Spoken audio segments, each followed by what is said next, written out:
Here, darkness is a lethal weapon. Every silence conceals a pair of hungry eyes. Beneath the water, ancient nightmares lie in patient ambush. Life is a brutal, unforgiving gamble. The weak quickly become a memory. Only strength earns the right to exist.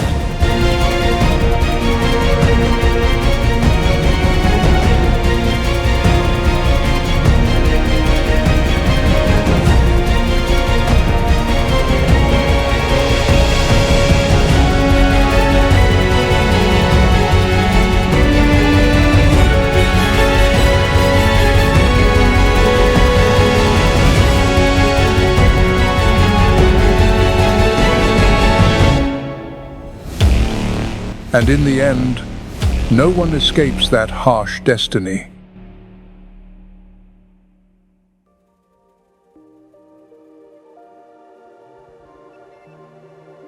The Amazon, where life and death walk hand in hand, is a testament to the endurance of species over millions of years.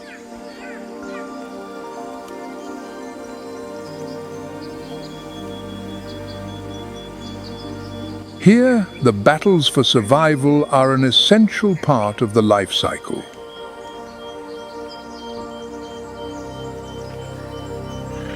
Before becoming the vast rainforest it is today, the Amazon underwent a tumultuous geological history.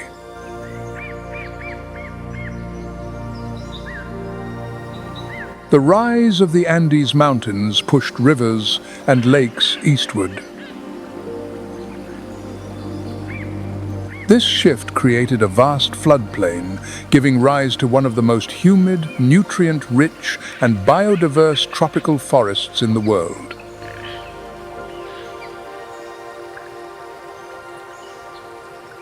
The Amazon rainforest, with its wild and majestic beauty, stretches across 9 South American countries, but its heart lies in Brazil, which holds about 60% of its total area.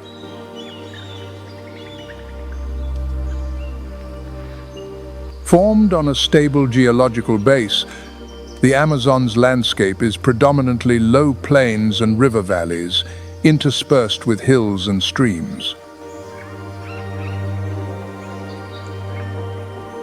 The Amazon is covered by a multi-layered canopy, from roots that delve deep into the earth to towering crowns where sunlight barely touches the treetops.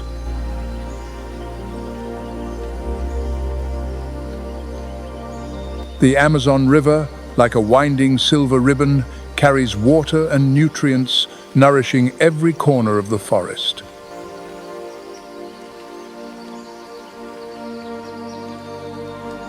With some 390 billion trees belonging to 16,000 different species, the Amazon is like a colossal green carpet, brimming with life and harmony.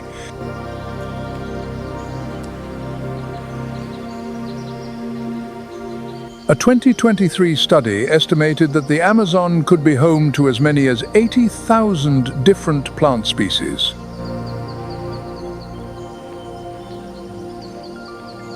The Amazon is home to about 10% of all species on the planet, including over 2,200 species of fish, 1,300 species of birds, 427 species of mammals, 430 species of amphibians, and 380 species of reptiles. In addition, millions of species of bacteria and fungi play a vital role in the nutrient cycle and biodegradation. The Amazon's rich humus layer can store over 110 billion US tons of carbon, playing a crucial role in regulating the global climate.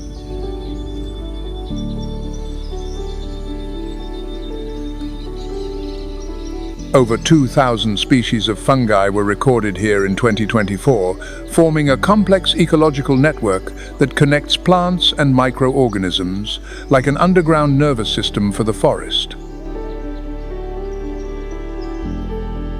This very land has become the domain of the ultimate predators.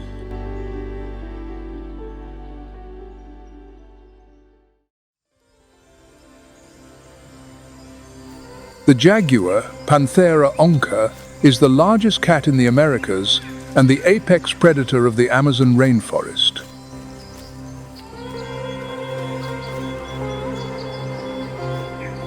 A lion kills by suffocation. The jaguar does not.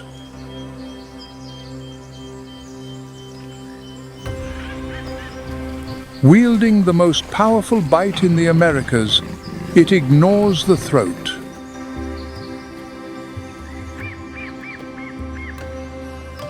It drives its canines through the skull directly into the brain.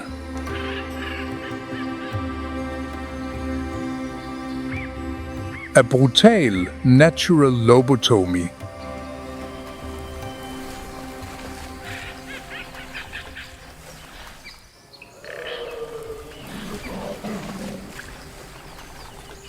Thanks to this, it dispatches its prey with a direct bite to the skull, inflicting a fatal wound to the brain.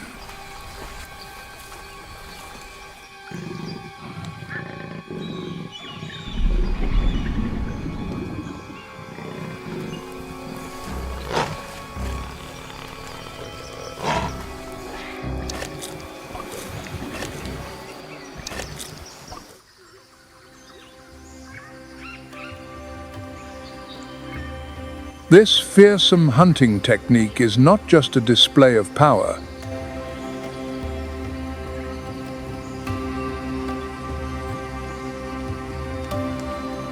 It is a perfect adaptation to the Amazonian environment.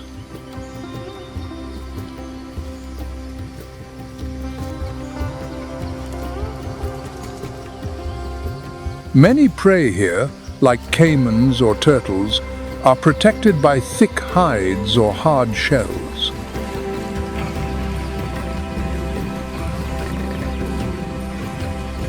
While other predators struggle with this armor, the jaguar gets straight to the point, attacking the most weakly protected central processing unit.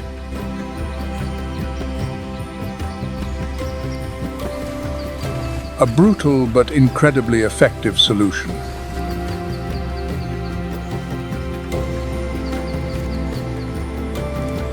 This makes the jaguar's menu extremely diverse, from deer and wild pigs to large reptiles like the black caiman.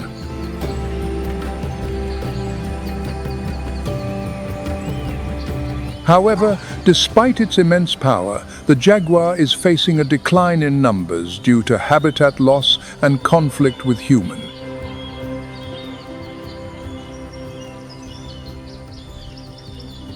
An estimated 15,000 individuals remained in 2024.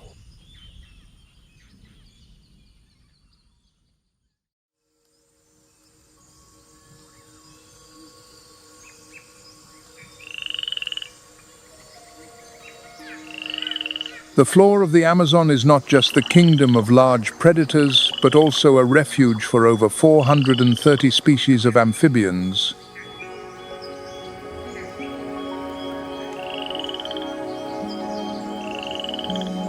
Among them, the poison dart frog stands out, a sophisticated predator with a power hidden within its tiny body.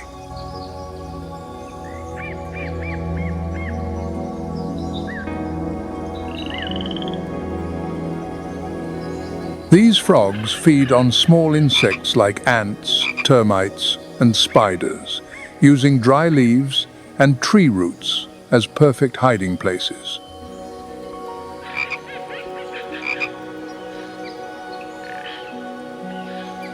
Their vibrant colors red, blue, yellow, orange are a stark warning to any predator.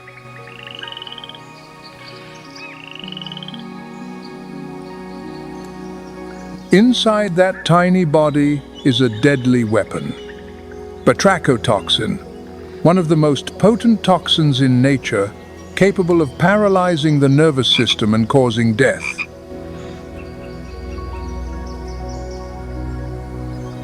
But here is the marvel. These frogs do not create their own poison. They are master chemists. The poison is synthesized from their prey, small ants and mites that contain toxic alkaloids.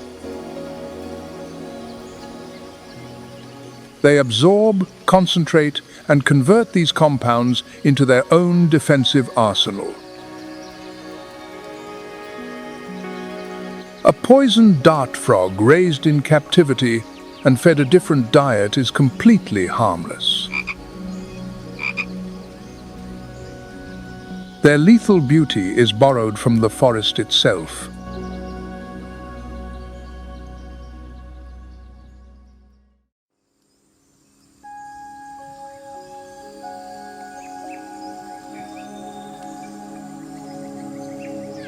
Even smaller than the poisoned dart frogs are the insects and microorganisms that work tirelessly beneath the soft soil of the Amazon.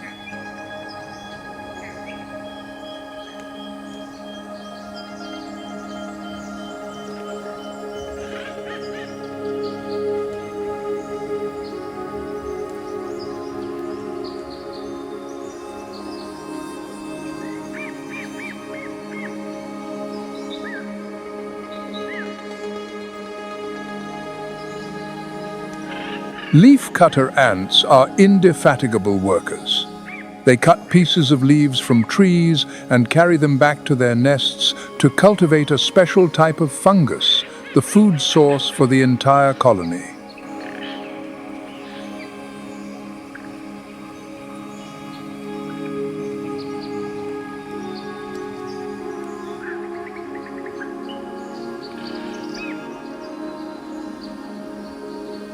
Each leafcutter ant colony can number in the millions, operating with a complex and highly efficient system of labor division.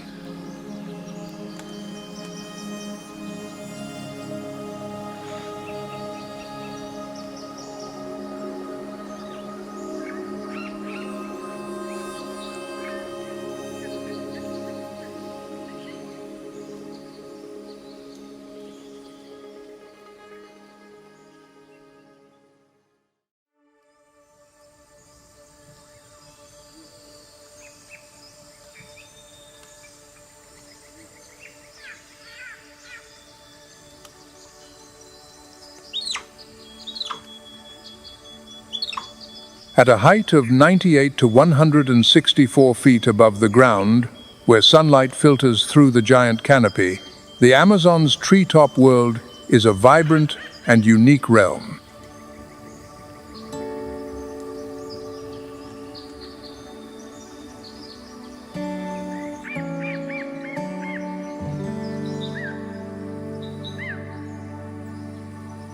The canopy stores up to 40% of the forest's carbon, playing a fundamental role in mitigating climate change.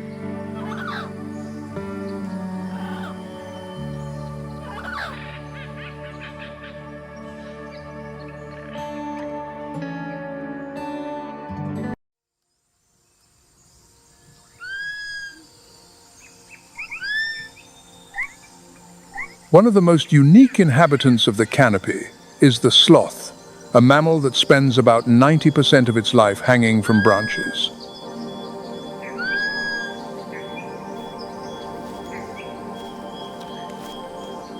The sloth's slowness is due to its specialized diet, consisting mainly of leaves, a low-nutrient food source.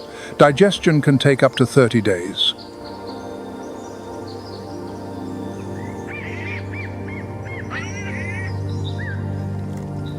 This slowness is, in fact, a masterful form of camouflage.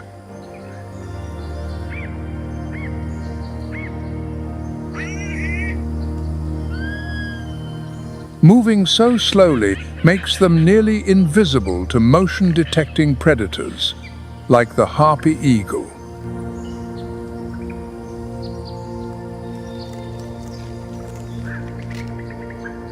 Furthermore, once a week, the sloth risks its life to descend to the ground to defecate.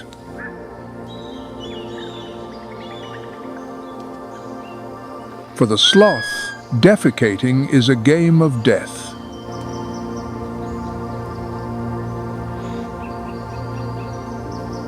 Once a week, it must leave the safety of the canopy for the forest floor.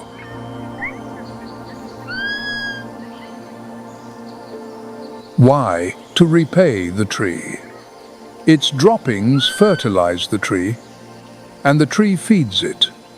A dangerous but fair pact.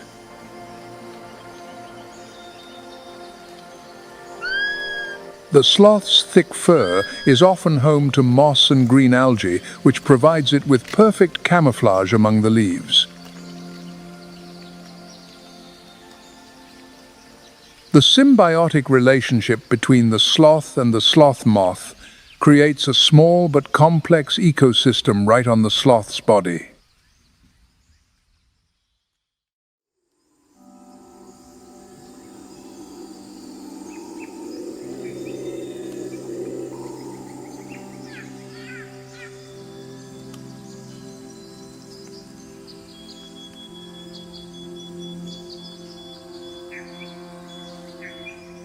In the dense canopy of the Amazon, as night falls or dawn breaks, howls echo through the forest's silence.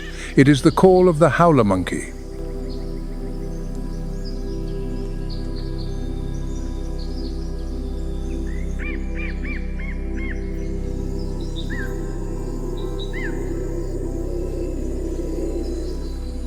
Their howls can travel for nearly 3 miles, helping troop members stay in contact.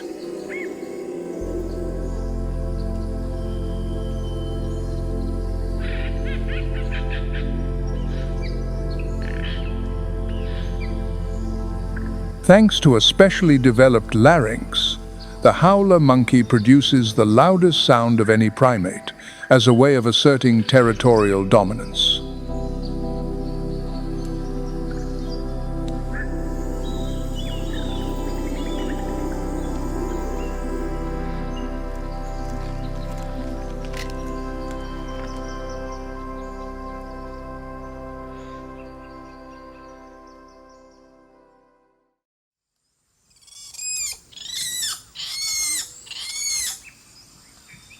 The spider monkey is a master of survival in the high canopy.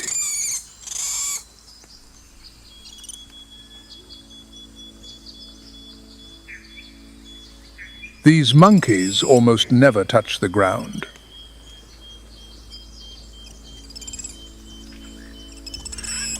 Their bodies are perfectly designed for life in the trees, with long arms and a flexible tail that acts as a 5th limb.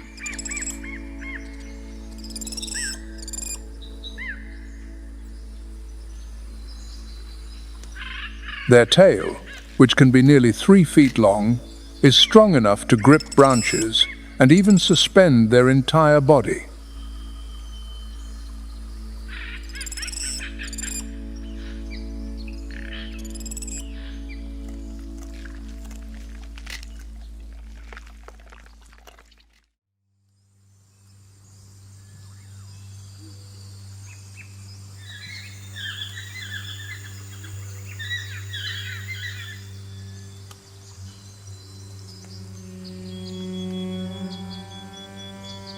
The toucan, a vibrant symbol of the Amazon rainforest, is distinguished by its large, colorful beak.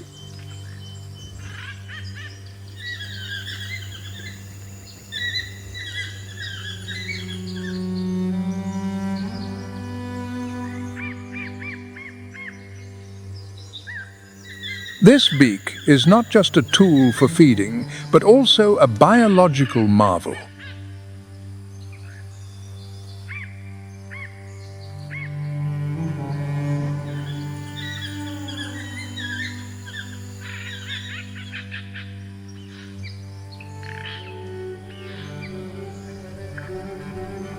Made of keratin and filled with air pockets, the toucan's beak is as light as a feather.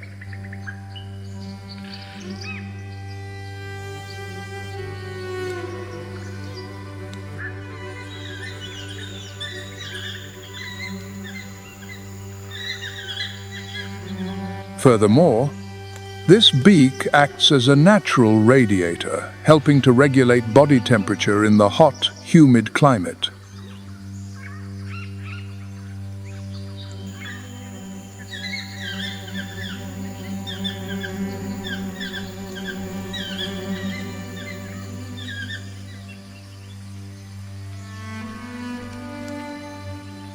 Toucans play a vital role as seed dispersers in the Amazon.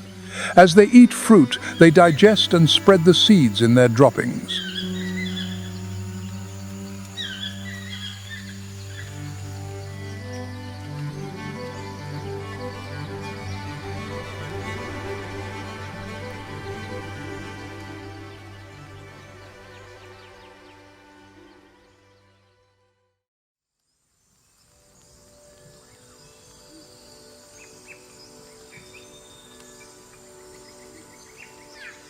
In the high canopy of the Amazon, the great horned owl nests silently on high branches.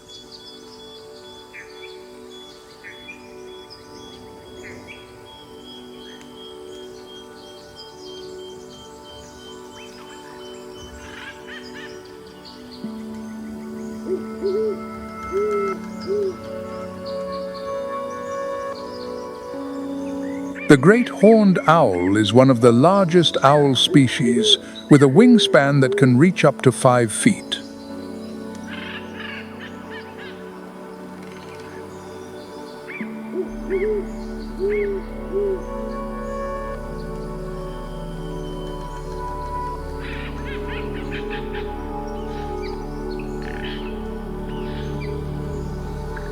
At night, the great horned owl emerges, hunting in the deep darkness of the canopy.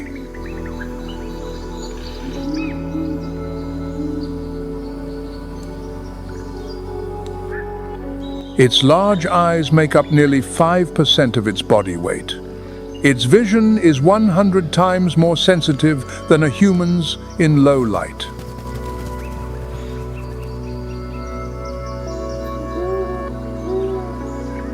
The great horned owl has highly developed hearing, with asymmetrical ears on its head that help it locate sounds in three-dimensional space.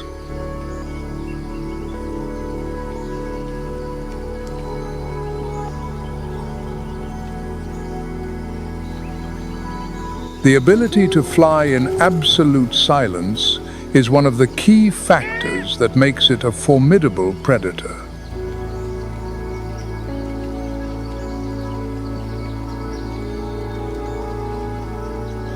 Its unique feather structure helps to break up the air and minimize noise to the greatest extent during flight.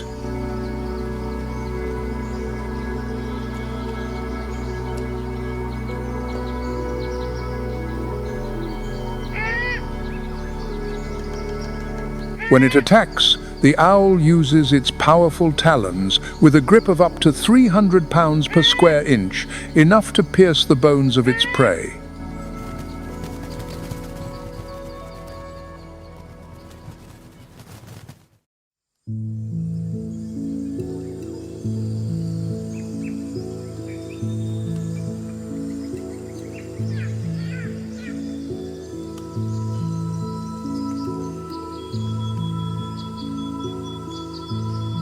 Below the high canopy of the Amazon rainforest, at a height of 65 to 98 feet above the ground, exists a semi-illuminated world.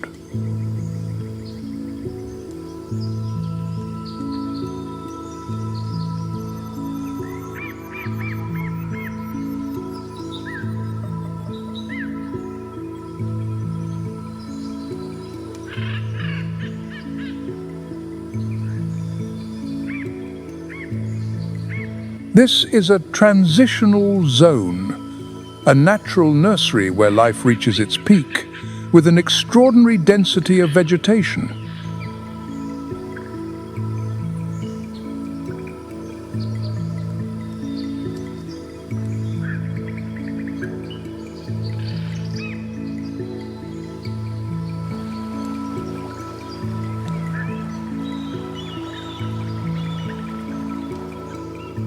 the rainforest canopy is home to about 75% of the Amazon's mammal species.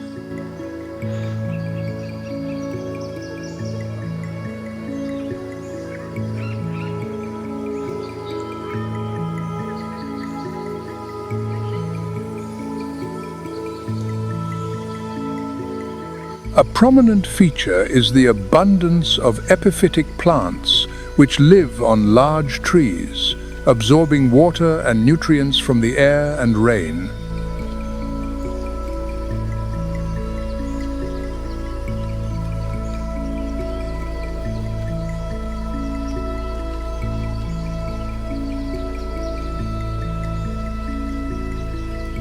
Insects play an essential role, with an estimated 2.5 million species living in this layer. In particular, many species have evolved to become masters of camouflage.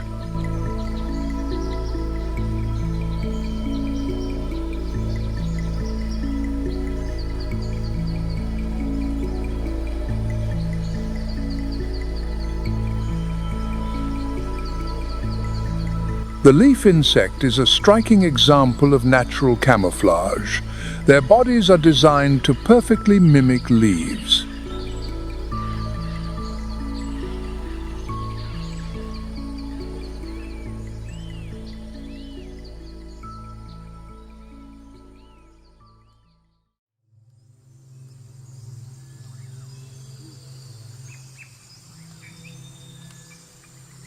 In the rich ecosystem of the Amazon, thousands of spider species live and thrive.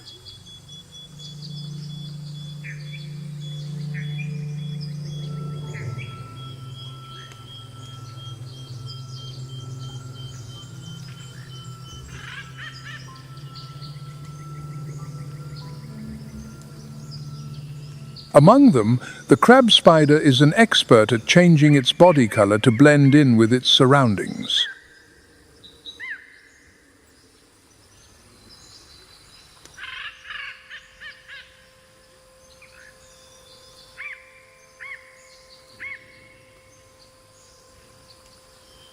This ability not only helps them avoid enemies, but also turns them into formidable ambush predators.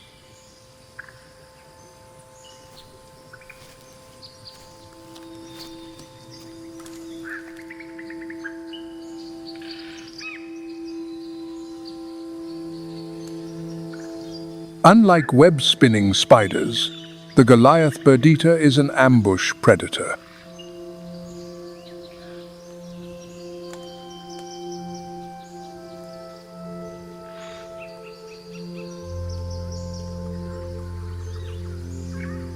It hides underground and detects movement through sensitive hairs on its legs.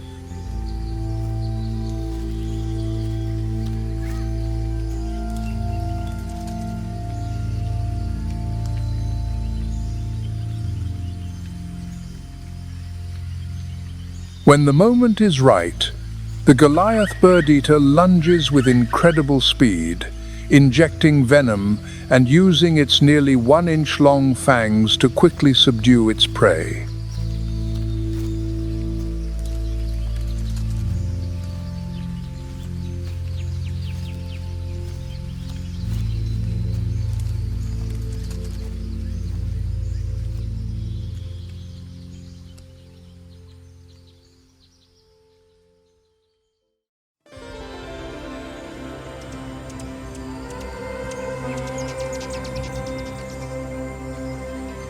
On small branches, hummingbirds use spider silk and plant debris to build their nests.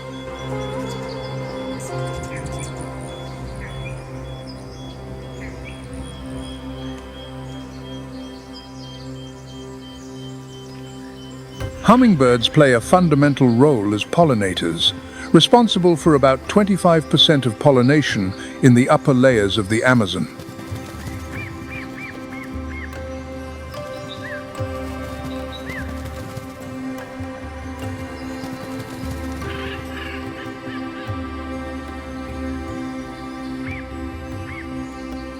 These birds have the highest metabolic rate of any bird.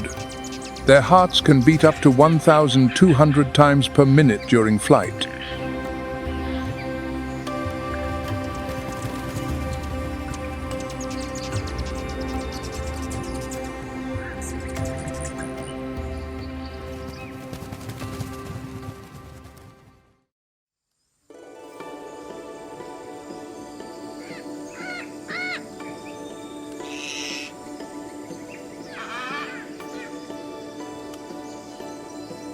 At the beginning of the dry season, from July to December, when the Amazon is full of food and the climate is favorable, macaws begin their nesting season.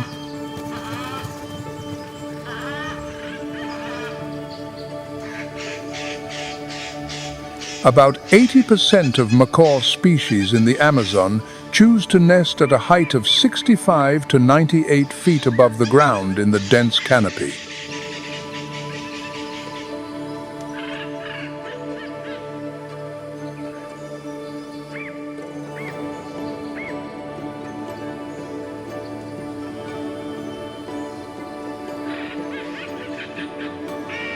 During the nesting season, macaws spend about 70% of their day foraging for food, ensuring their young receive enough nutrition.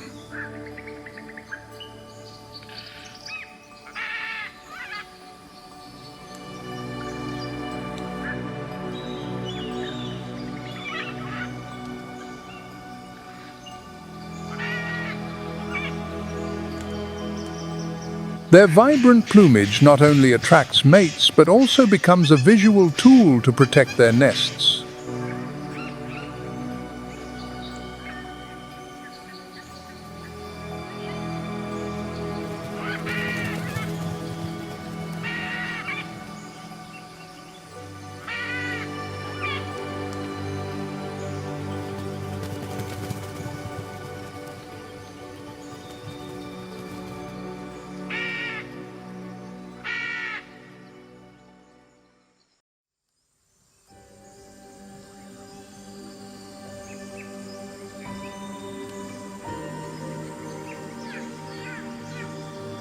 Beyond the vast rainforests, the Amazon also hides another world, mysterious caves formed over millions of years.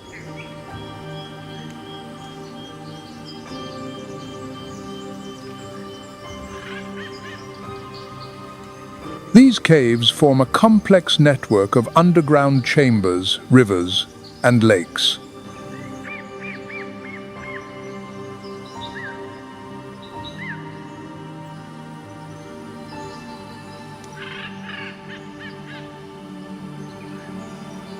In these dark spaces, unique conditions have driven the strange adaptations of living creatures.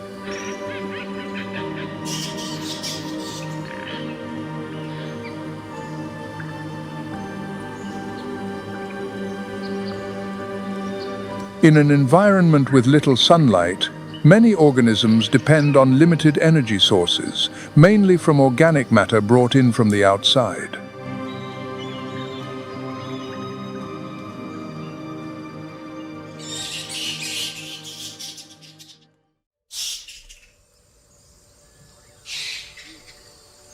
The vampire bat is a characteristic species of the Amazon, where they can live in high densities.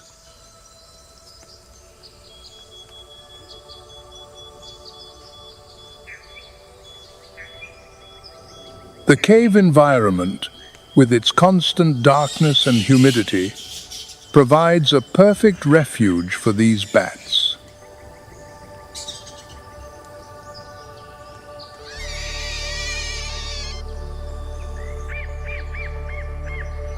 As the only bat species in the world with a diet based on blood, the vampire bat needs to consume about 0.7 fluid ounces of blood each night to survive.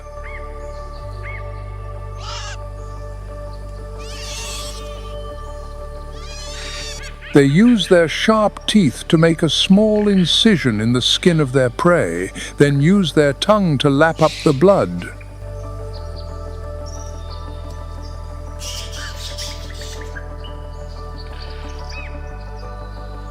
This process is carried out silently thanks to an enzyme in their saliva.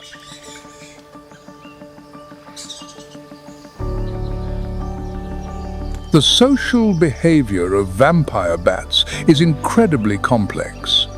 If an individual fails to find food, other members of the colony will often share blood with it.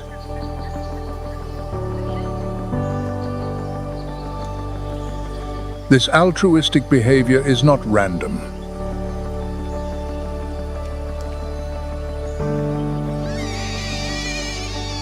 Vampire bats can remember which individuals have shared blood with them in the past.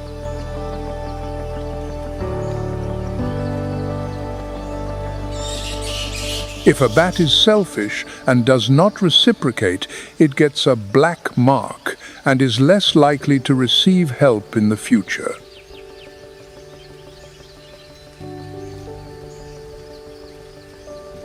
This is one of the clearest examples of reciprocal altruism in the animal world, a complex social system based on trust and memory, existing right in the dark.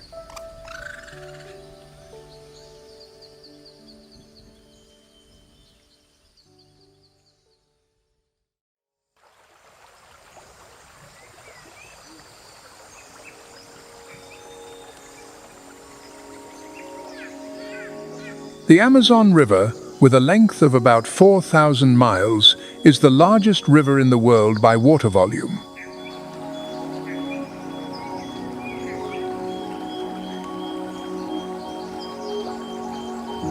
The Amazon River ecosystem is divided into two main water types: black water and white water.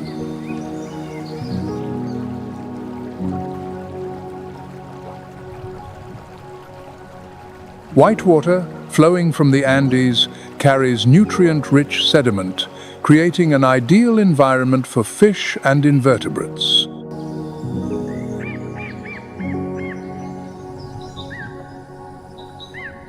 On the other hand, black water, with its high acidity and low sediment, forms a challenging but suitable environment for fish species that have evolved to adapt.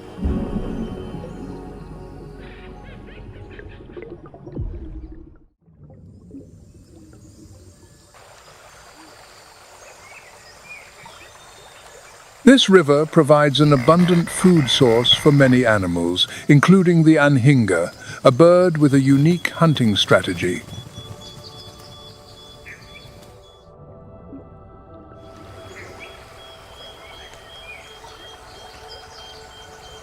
With its long, slender body, the anhinga moves gracefully underwater, looking like a slithering snake.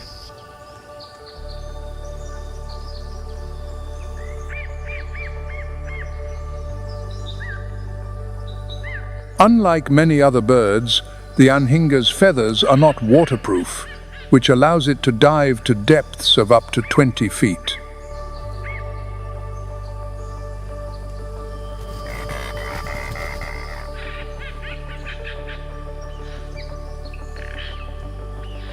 When it spots prey, usually fish or small amphibians, the anhinga uses its long, flexible neck to launch a lightning-fast strike, spearing the prey with its sharp, needle-like beak.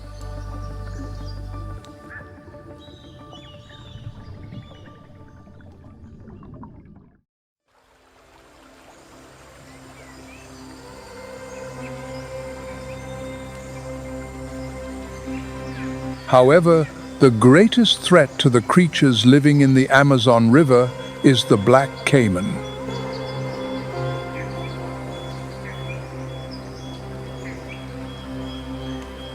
This crocodilian is the largest in South America, growing up to 20 feet long and weighing over 1,100 pounds.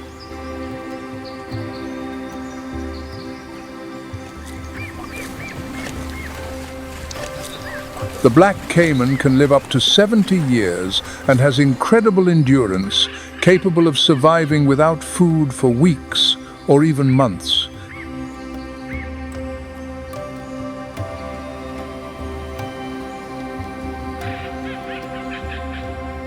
The black caiman's dark skin not only helps it camouflage perfectly in the dark water, but also absorbs heat from the sunday.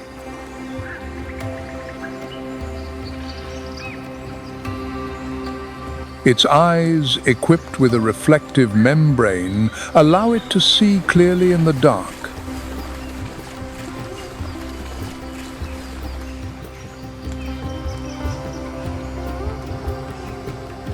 As a master of ambush, the black caiman often lies motionless underwater, waiting for prey to come close enough for a surprise attack.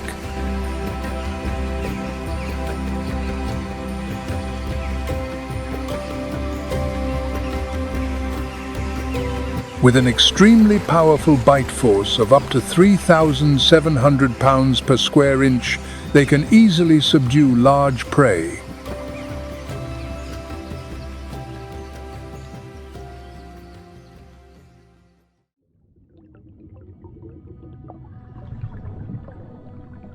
When it comes to the most prominent predators of the Amazon River ecosystem, the red-bellied piranha is a name that cannot be overlooked.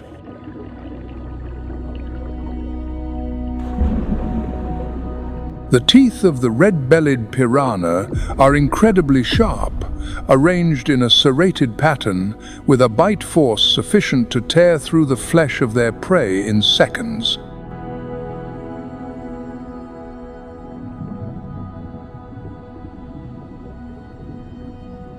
Red-bellied piranhas often hunt in schools of 20 to 30, using a strategy of swarming attacks.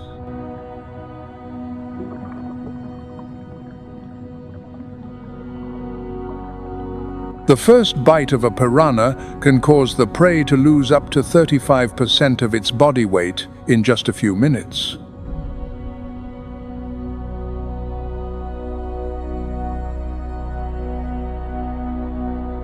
Although notoriously aggressive, the red-bellied piranha is very flexible in its diet.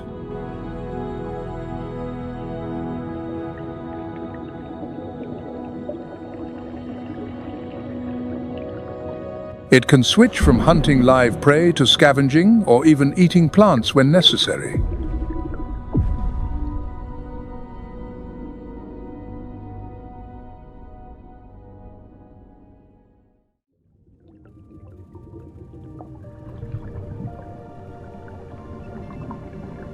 The arapaima is a giant freshwater fish that inhabits the Amazon River system.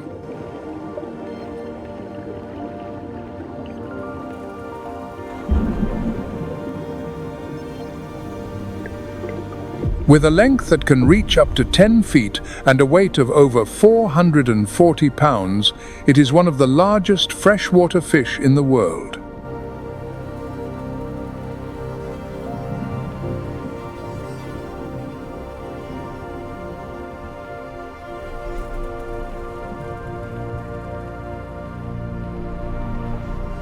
What is special about the arapaima is its ability to breathe air thanks to a modified swim bladder, which helps it survive in low oxygen water.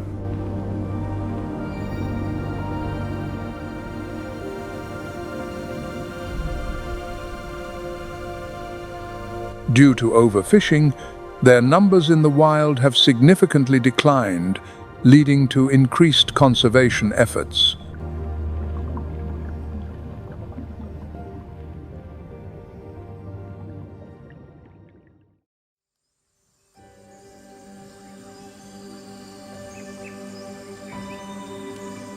In the heart of the Amazon, where rivers and swamps dominate, the anaconda emerges as a living legend of nature.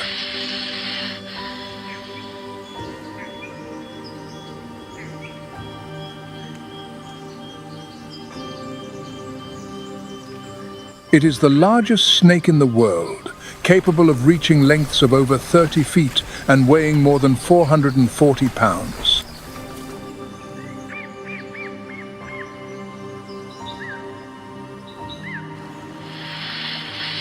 The anaconda lives mainly in water, where it moves swiftly and stealthily thanks to its muscular body covered in olive green scales with black patterns.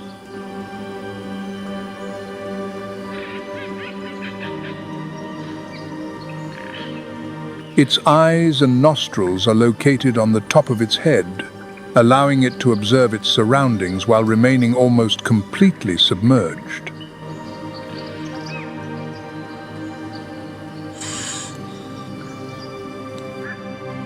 When it attacks, it does not bite to kill, but constricts its prey with its powerful body, suffocating it before swallowing it whole.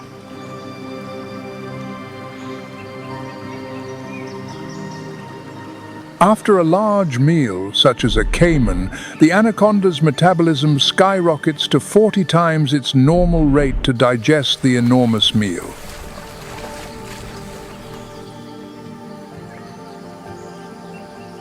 It may lie motionless for weeks or even months in a near comatose state.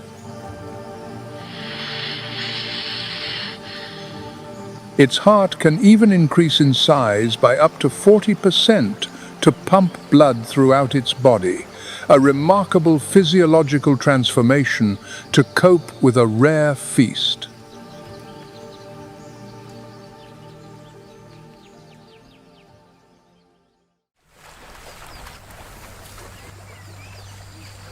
And not to be overlooked, the jaguar, the supreme king of the Amazon.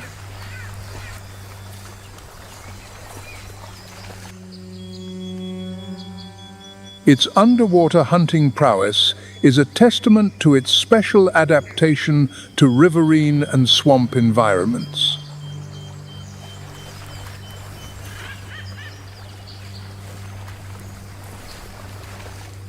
Unlike many other big cats that swim only when necessary, the jaguar loves water and has exceptional swimming skills.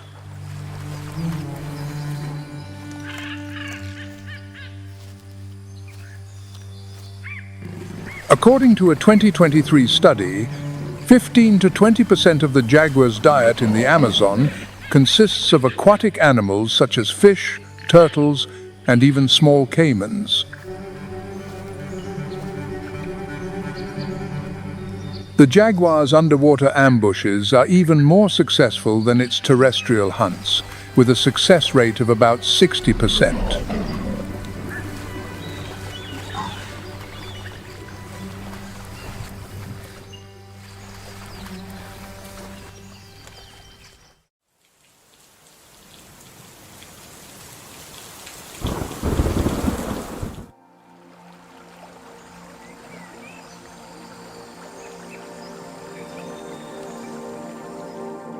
From December to May, the rainy season in the Amazon causes the river levels to rise significantly by as much as 15 feet.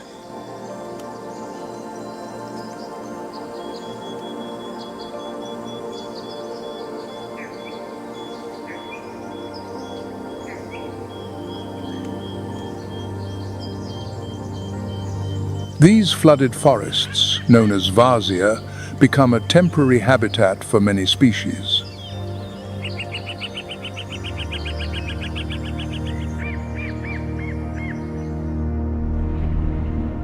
About 60% of the fish species in the Amazon breed in the flooded forests during the rainy season.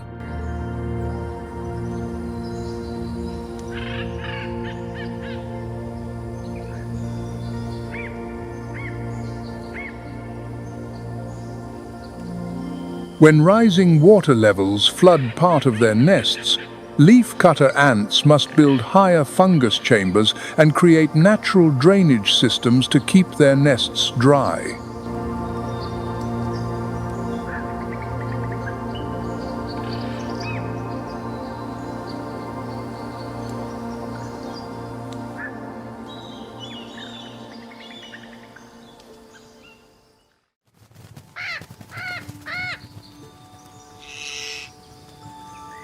During the rainy season, when movement becomes difficult, clay licks become crowded gathering spots for flocks of macaws.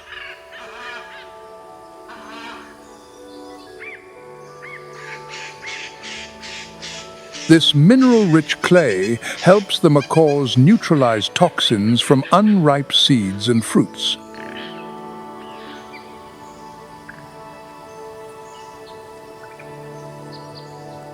For the giant otter, the largest otter species in the world, the rainy season brings harsh challenges. The rising water levels make hunting more difficult.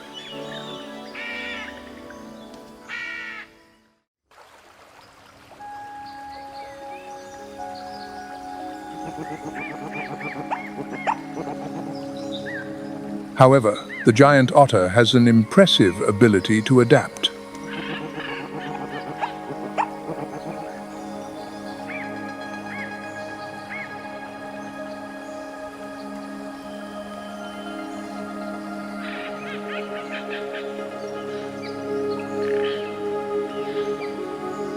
They change their hunting strategy, using the collective strength of the entire group to drive fish into shallow water areas.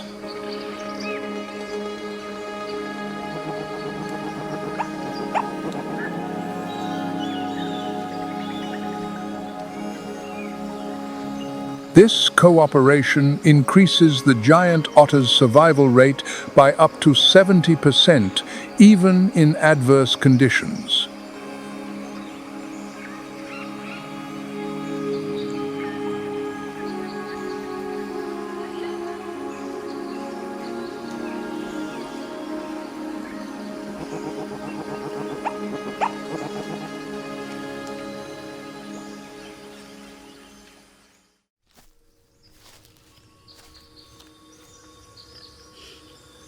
During the rainy season, when the landscape transforms into a network of flooded rivers and streams, herds of peccaries often gather at mineral licks.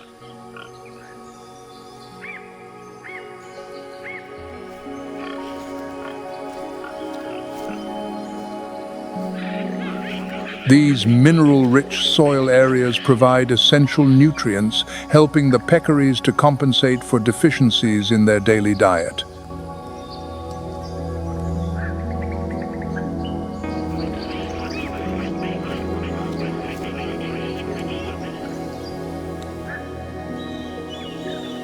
However, these mineral licks also become dangerous spots, where about 30% of the successful ambushes by jaguars on peccaries occur.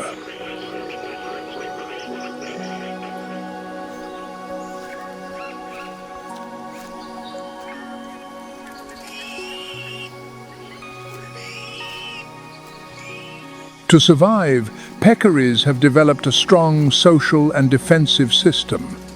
They live in herds that can number in the hundreds.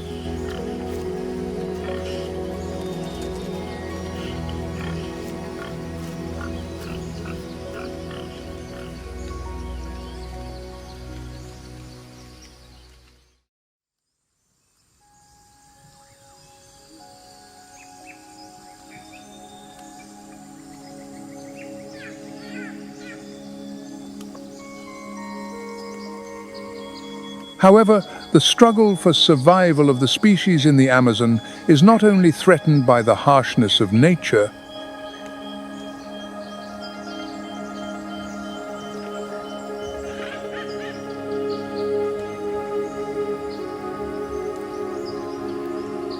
It took millions of years to create the richness and diversity of the Amazon. However, it has taken humanity only a few decades to destroy it.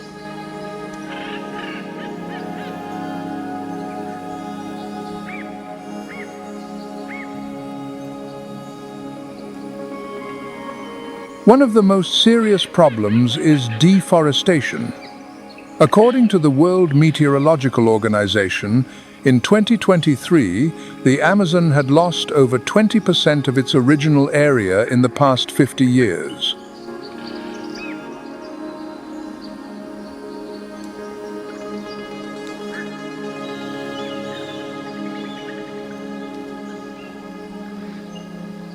Without urgent measures, it is estimated that by 2050, 40% of the Amazon rainforest could disappear, causing the collapse of one of the most important ecosystems on the planet.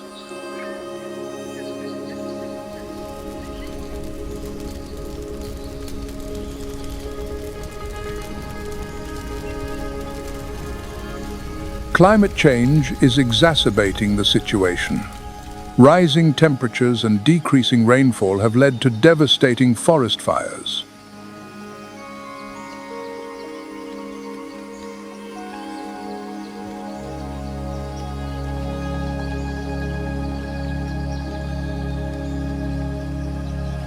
According to the WWF and a study published in the journal Nature in 2024, 400 to 500 new species are discovered in the Amazon each year.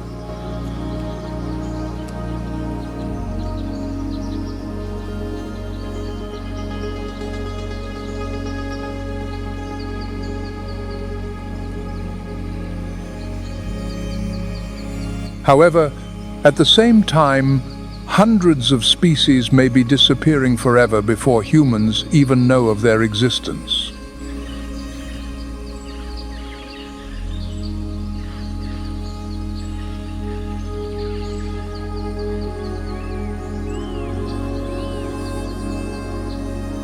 The green lung of the Earth is slowly being depleted due to uncontrolled human actions.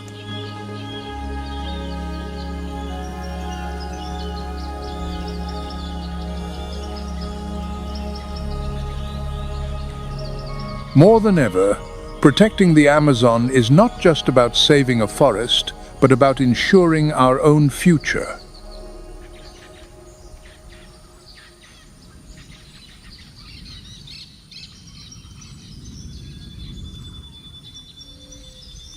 In the heart of the Amazon, a silent but fierce battle is being waged.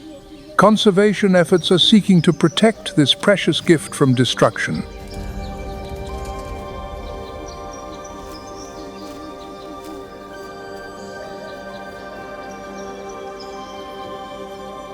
Here, conservationists work tirelessly to protect nature reserves and forests managed by indigenous communities.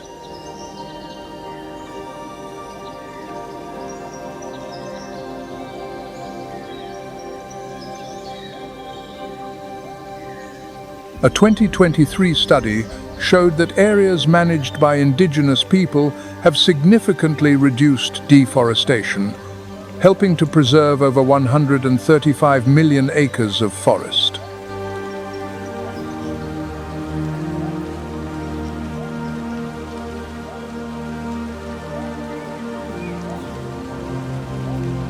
Non-governmental organizations and national governments have been working closely together to implement reforestation programs.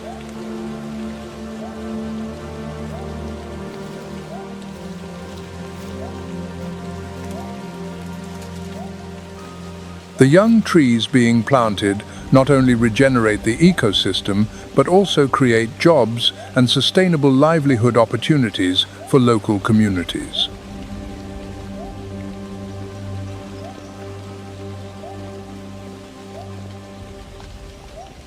The Amazon needs us, and we need the Amazon. It is an inseparable relationship in the struggle to protect the future.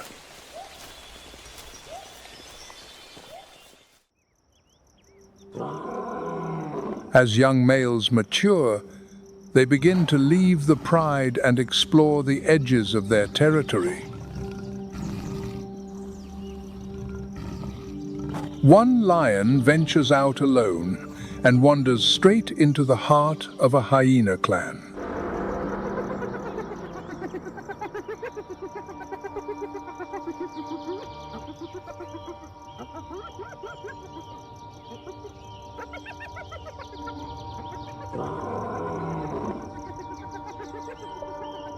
He's trapped, alone in a circle of death.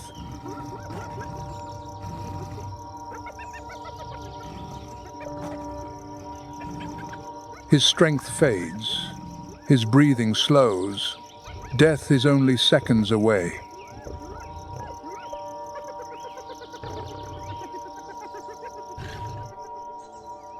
But then, from the distance, a roar answers back.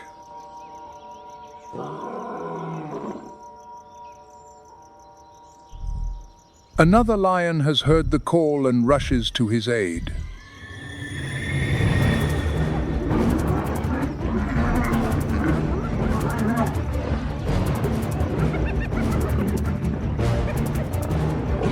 the balance shifts in an instant.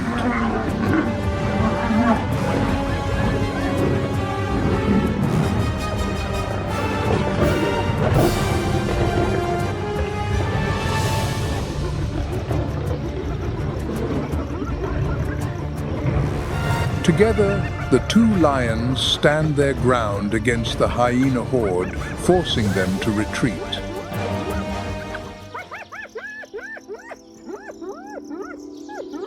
On the savannah, survival is not just about strength, it's about brotherhood.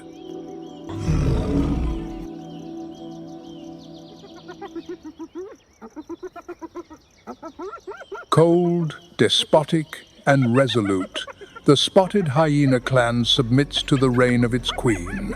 Her authority is absolute. In the shadows of the savannah, only the strong are permitted to exist.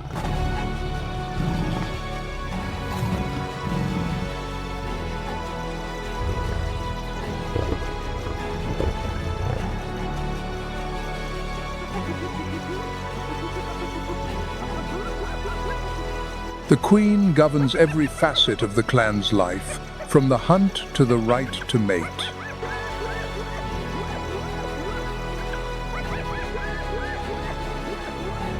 Facing this tempest is the army of the Lion King, calm, decisive, and united.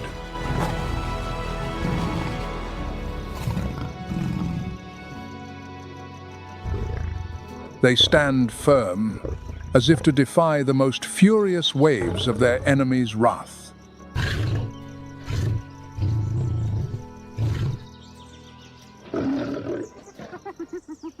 Can the hyena clan overthrow the king and shatter the savannah's established order?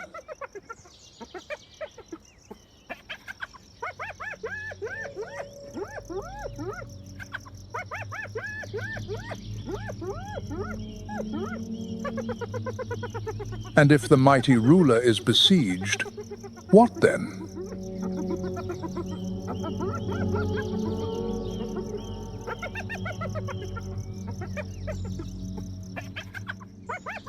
Within the society of the spotted hyena lies a remarkable truth.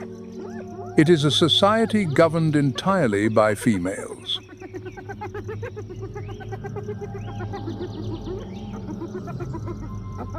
Researchers sometimes afford these matriarchs a title of power, queen.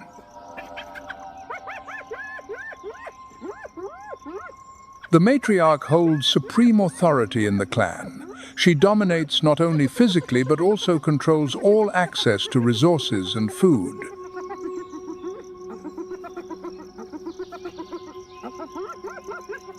This dispersal is crucial to prevent inbreeding and maintain genetic diversity.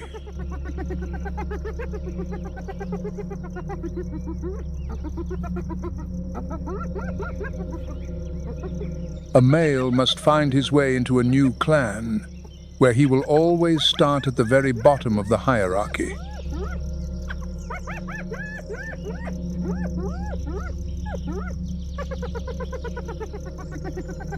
He must wait, submit, and endure sometimes for months before he is finally accepted.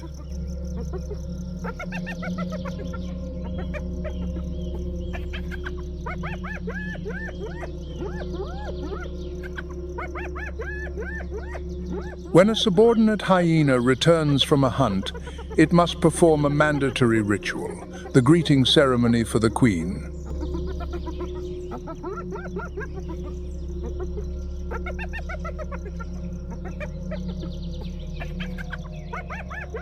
No command is given, yet this social instinct has been ingrained since birth.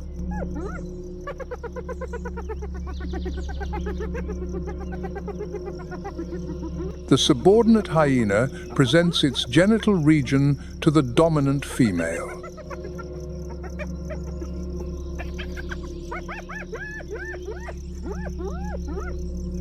Hyenas have scent glands near the anus that secrete a complex cocktail of pheromones. This scent carries information about genetics, health, and even mood.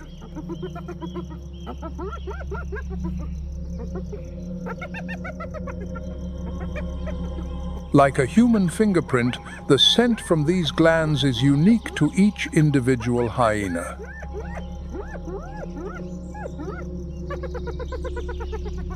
After the greeting, the queen claims the kill. This meal will be used to feed her young.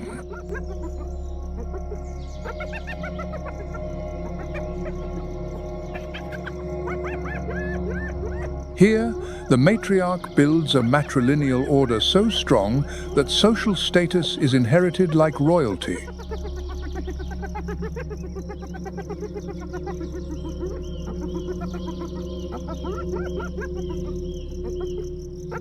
If the mother is the matriarch, her daughter, a true princess, will automatically secure the rank directly beneath her own.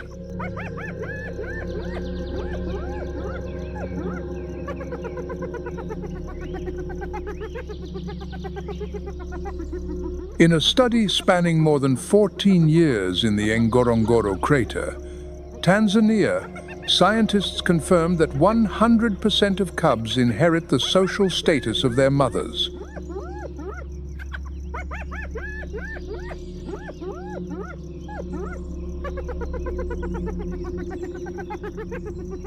From the moment they open their eyes, high-ranking cubs are given priority to nurse, are the first to eat, and occupy the center of the den.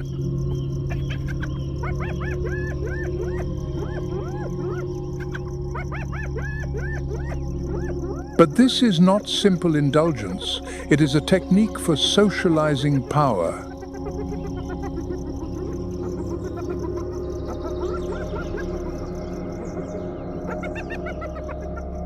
These cubs grow up with a sense of entitlement, while others quickly learn that they must yield.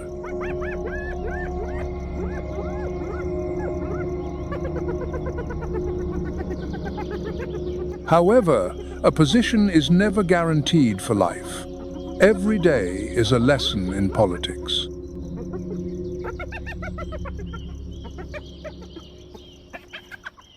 From just a few weeks old, hyena cubs begin to play together. These interactions involve mock bites, chases, and play fights.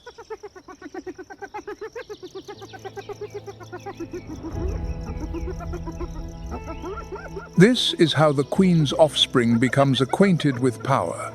The mother will support her cub in any conflict.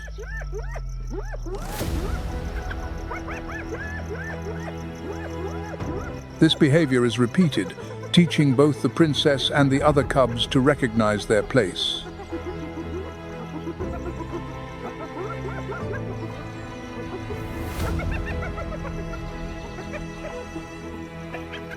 In the world of the hyena, alliance is the currency of power. They possess a remarkably advanced social intelligence. Here, on the edge of existence, every action is a gamble for survival.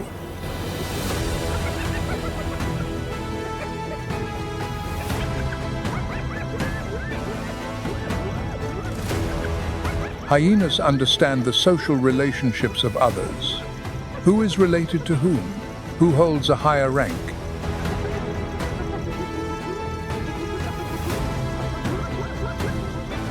Individuals form fluid coalitions, sometimes merely to displace another from a position of dominance.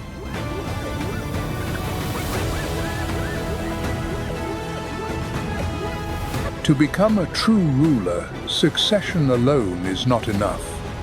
A female must have followers.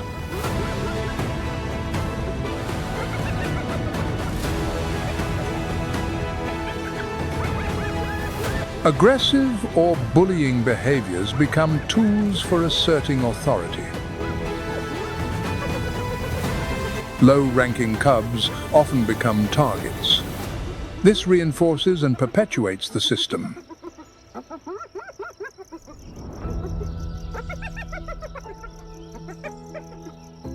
This leads to significantly higher levels of physiological stress, in lower-ranking individuals.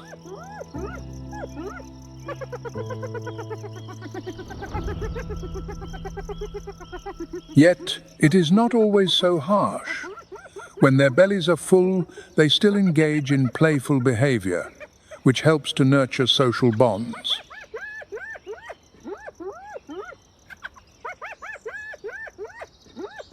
In theory, a clan of spotted hyenas can number up to 80 members.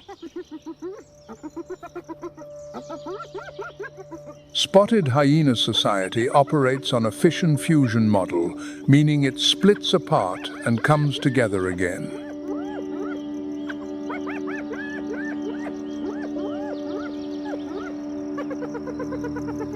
In reality, 60% of smaller groups consist of only 1 or 2 individuals, and adults may spend up to 40% of their time alone.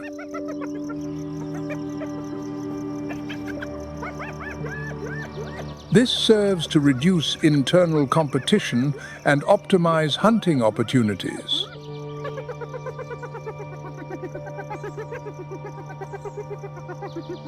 Most importantly, it protects the cubs from aggressive clan members.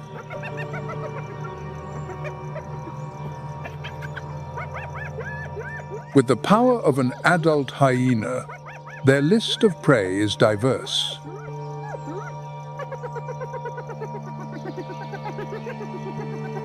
This intelligence is so complex that researchers have discovered hyenas possess the ability to count their opponents. In a confrontation with lions, they can assess the numerical odds and decide whether to attack, wait, or retreat. This is not just instinct, it is the mathematics of survival.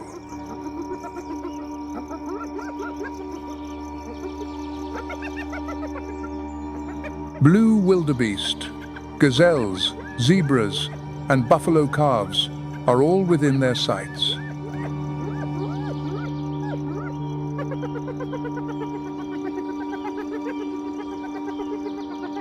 The spotted hyena is the definition of an opportunist. It does not always search, stalk, and hunt its prey.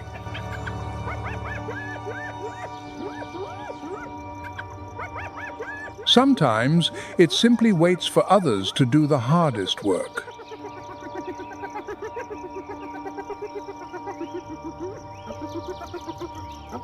To be an opportunist means not specializing in one type of prey or a single hunting method.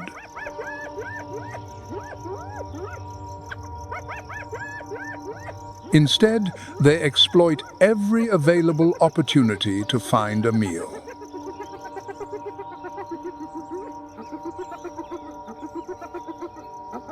The spotted hyena is a persistent, determined predator with an unnervingly cool ability to read a situation.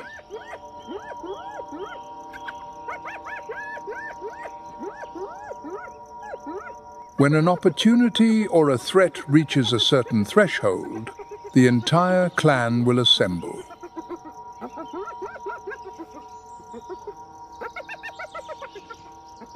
Their sloping body structure gives hyenas excellent balance when running and changing direction, especially during long pursuits.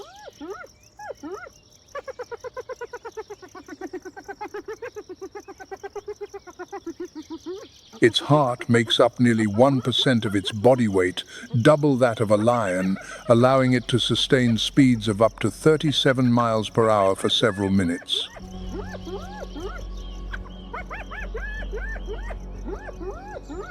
Large-scale hunts are often led by the females, thanks to their superior size.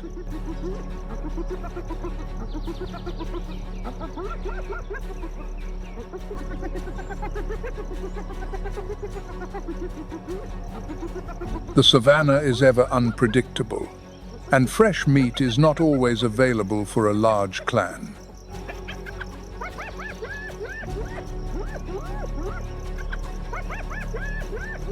During the dry season, water grows scarce, and territorial wars become increasingly fierce.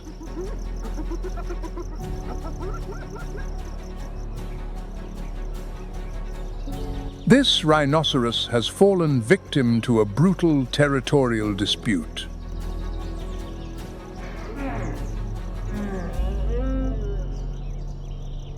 Amid the echoing roars of the night, the survivor is not the strongest, but the most adaptable.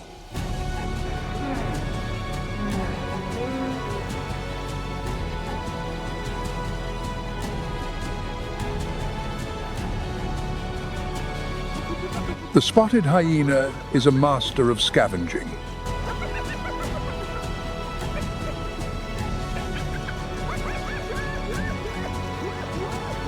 Its sense of smell is its most powerful faculty, capable of detecting the scent of decay or blood from over 2.5 miles away.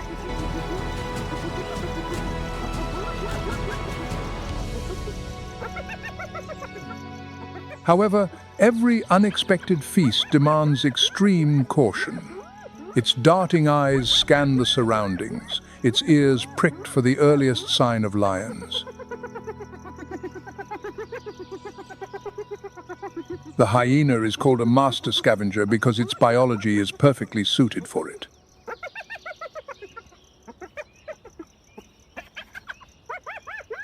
They possess the most powerful bite force relative to their body size of any terrestrial mammal. Their bite has been measured at over 1,000 pounds of force.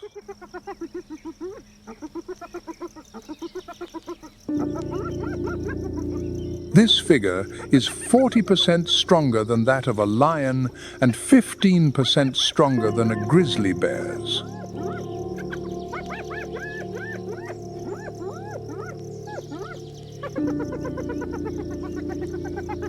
Relative to their size, spotted hyenas have one of the most robust skulls of all carnivores.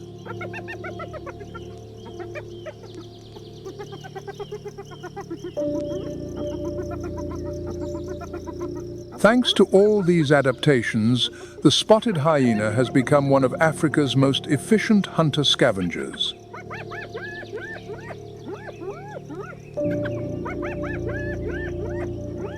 Studies show that 60 to 80% of their diet actually comes from their own hunts, not just from scavenging or theft.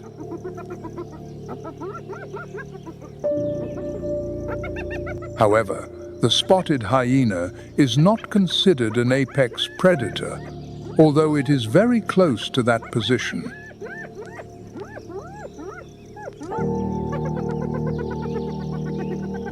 The reason lies with the lion. Lions are the hyena's greatest rivals. They will take a hyena's life whenever the opportunity arises.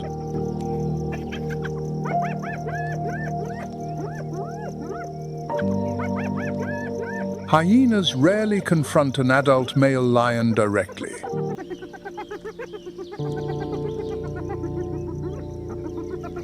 Clashes are frequent, marked by powerful bites and desperate struggles over a carcass.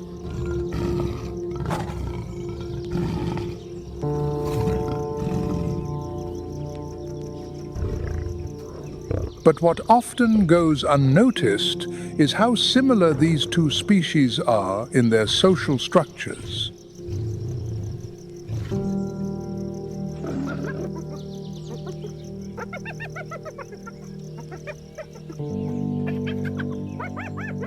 Both spotted hyenas and lions are the most socially complex predators in Africa.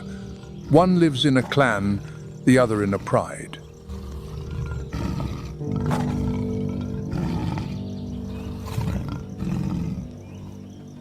Though their structures differ, matriarchy versus patriarchy, both revolve around order, alliances, and intricate territorial strategies.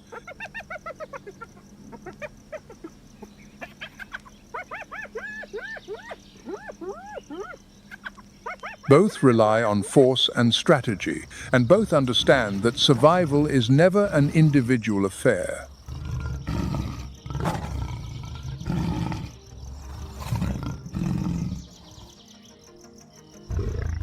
And perhaps it is in these similarities that conflict becomes inevitable. For in nature, it is often those who are most alike that become the fiercest of enemies.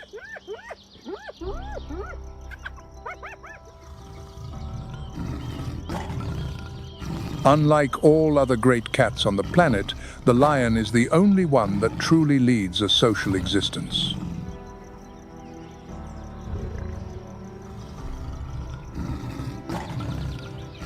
It does not live in solitude, nor does it hide deep in the forest, but gathers in a complex social unit.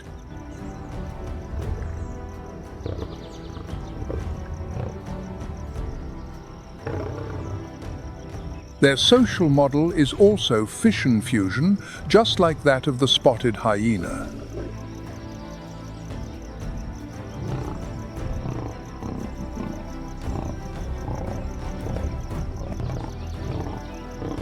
Members of a pride may temporarily split into smaller groups to hunt or rest, only to merge again later.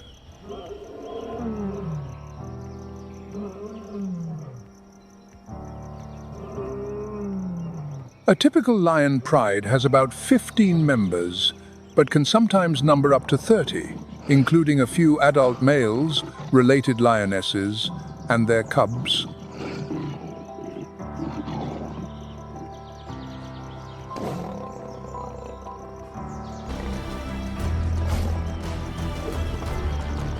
But here is the fascinating part. Just like the spotted hyena, it is the lioness who is the heart and soul of the pride.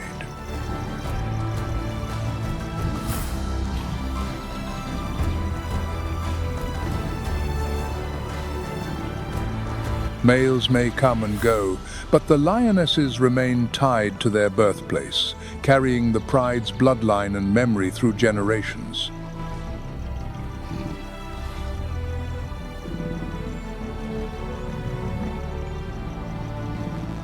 Beneath the sandy coat and sharp eyes lies a natural-born warrior, a commander of strategy and loyalty.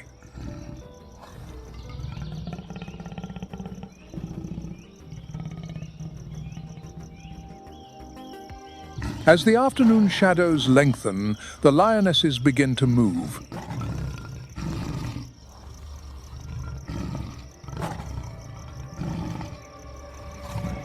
They glide like phantoms, with no mane to hinder them or give away their position.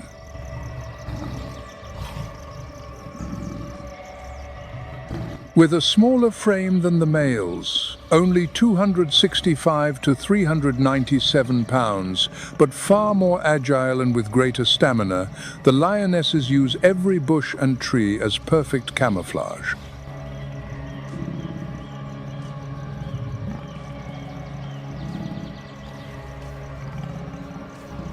The hunt begins with strategy.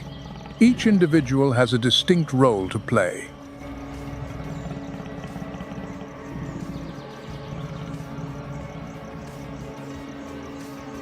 Some spread out wide, taking up positions on the flanks, silently closing in, driving the prey into a state of confusion.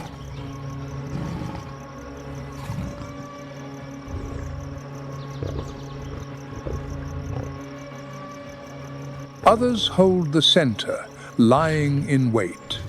As the panicked prey flees toward them, that is the moment for an explosion of speed.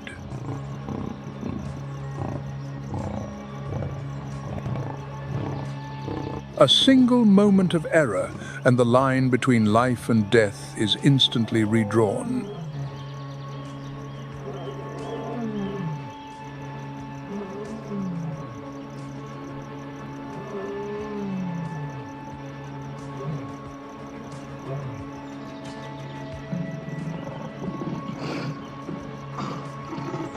A lone lioness hunting a springbok has a success rate of only about 2.3%.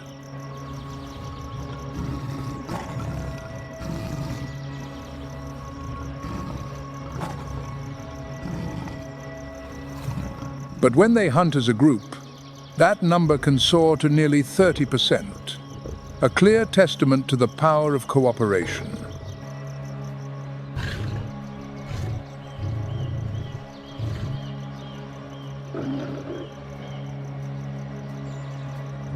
Groups of lionesses can bring down a full-grown giraffe or even a young elephant weighing nearly 13,000 pounds if conditions are right.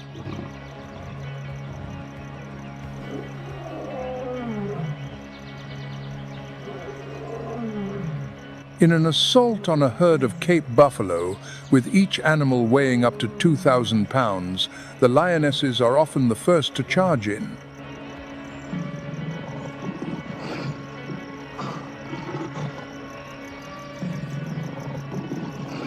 They return as mothers, nurturers, and protectors.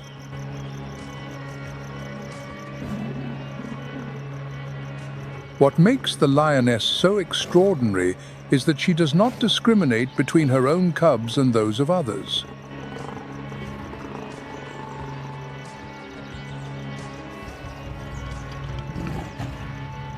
As long as a cub belongs to the pride, a lioness will nurse it, shelter it, and teach it how to survive.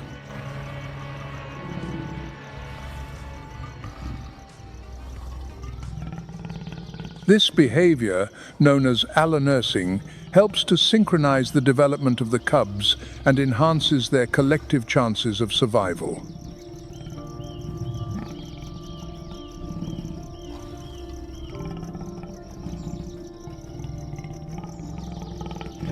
On the Savannah, survival is not just about strength, it is about absolute loyalty to the pride.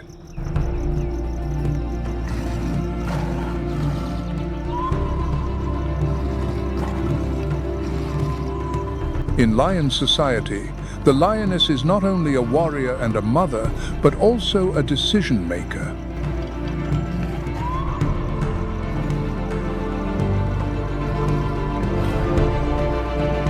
When the pride must move, hunt, or avoid threats, it is the closely related lionesses who determine the course of action.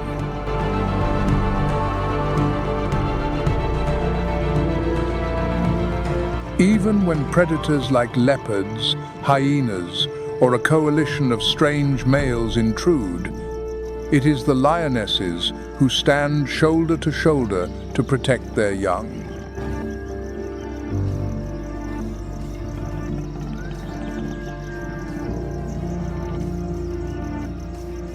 However, if you look deeper into the role of a male lion, you might realize that behind the majestic title lies a challenging and short-lived role.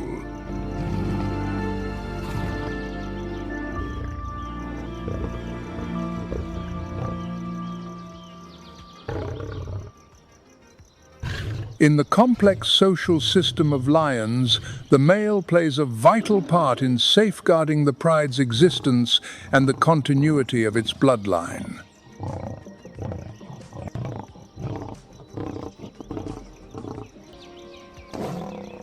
Yet, what truly determines a male lion's position is not just his appearance.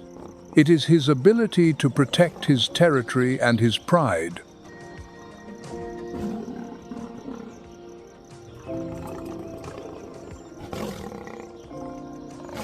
Each pride can control a territory of up to 100 square miles. The male patrols the borders, marking the area with urine and roaring.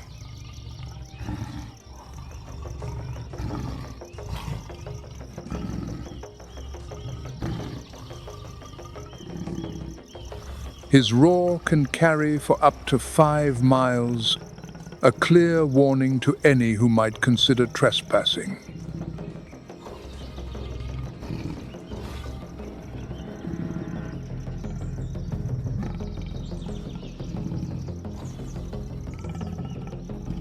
On this land, his roar is not just a sound, it is a declaration of survival.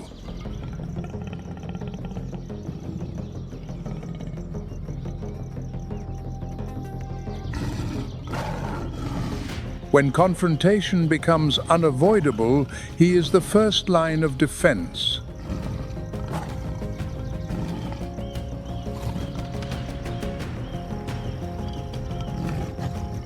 But that strength does not last forever.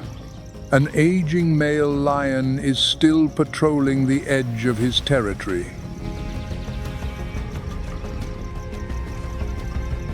In the thicket opposite, eyes gleam. It is a coalition of 3 young, muscular males, their eyes burning with ambition.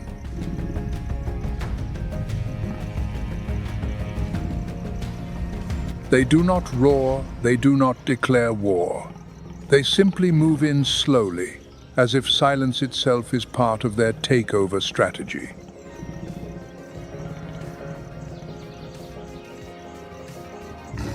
On the line between power and oblivion, a single moment of hesitation can seal a king's fate.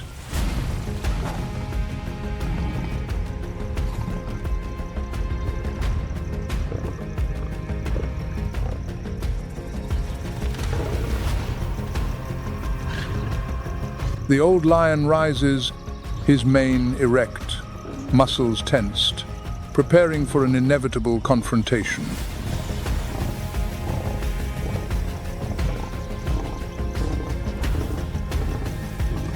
But age is a silent betrayer. The fight is not long. A few minutes later, the ground trembles, a roar echoes, and then fades.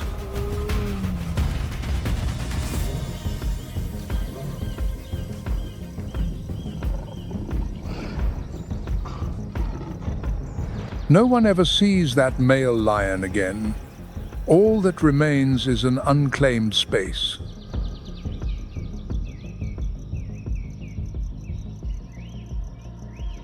When the warning roar of the male lion no longer echoes, the first to notice the power vacuum are the hyenas.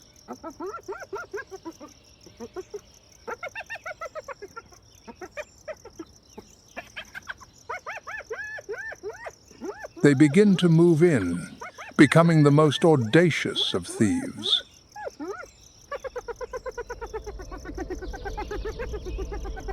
In the Ngorongoro crater, they have been observed stealing up to 100% of the prey caught by lionesses when no male lion is present.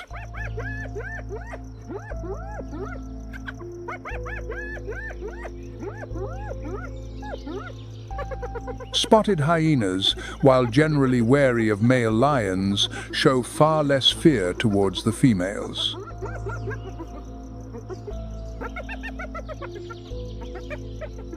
A lioness strays into spotted hyena territory. She is nearly overwhelmed by their powerful jaws.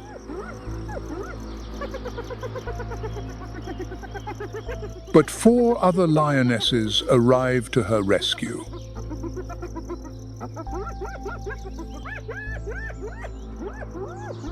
The entire savannah holds its breath.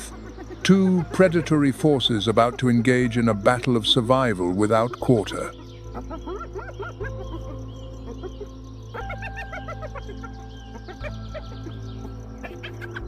From a distance, the spotted hyenas begin to form a tightening cordon, their tails held high like defiant flags.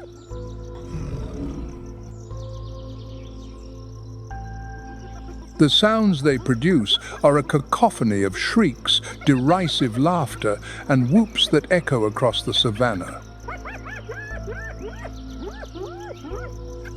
Researchers have noted that these coordinated mobbing attacks increase the hyenas' chances of stealing food from lions by more than 60%. Each individual knows its role, from the one creating a distraction to the one attacking from behind, to the one making noise to apply psychological pressure.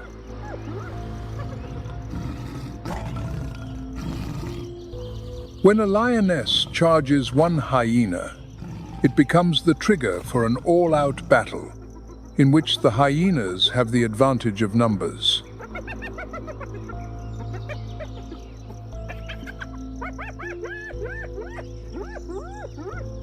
The others seize the opportunity to snatch the prize. It is not a new plan, but it is always effective. The arrival of a coalition of young male lions changes everything. This time, they have come to take over the entire pride.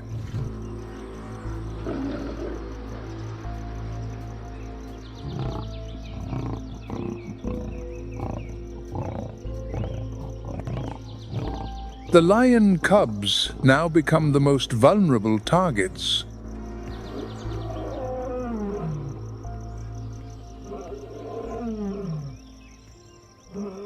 It does not take long for them to overpower the pride. The lionesses, exhausted after many nights of fending off hyenas, can fight no more.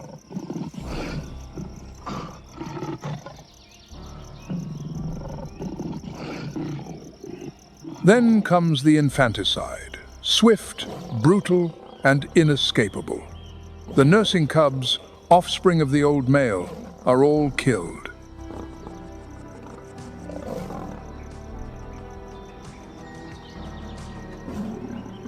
The purpose is to bring the lionesses back into estrus as quickly as possible, allowing the new males to pass on their own genes.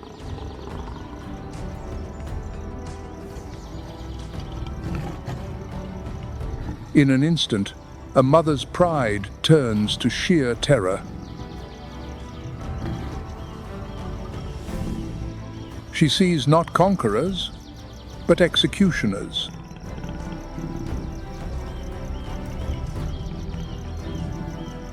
Her instincts tell her a grim truth. The little ones she has risked her life to protect, the bloodline of the former king, have just been sentenced to death.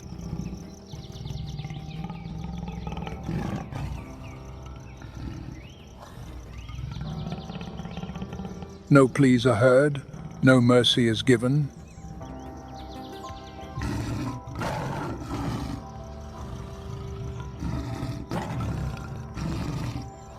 This is not just a war for power, but the most brutal ritual of survival, where life and death trade places in the beat of a savannah heart.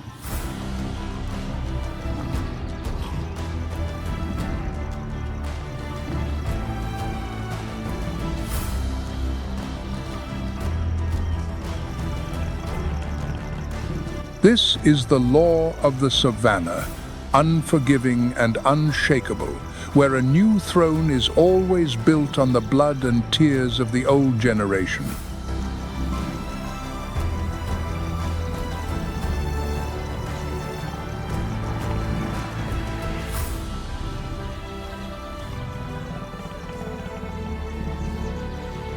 And in the victorious roar of the new rulers, there is a silent scream that only a mother can hear.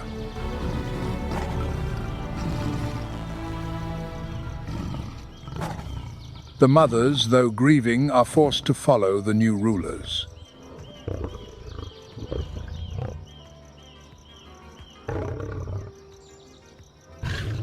Instead of spending months more raising their young, they are now ready to conceive again. This time, with the males who control the pride.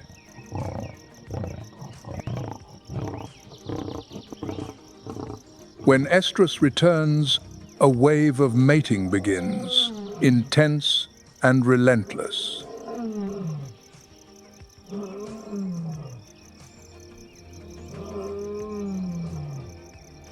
A lioness may mate over 50 times a day with a single male, continuing for 4 to 5 consecutive days.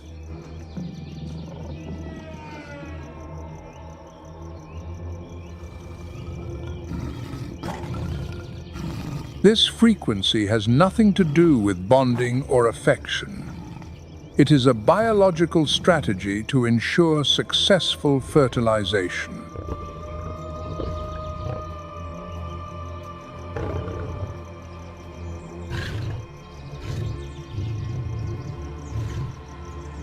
However, it is not just one male who participates.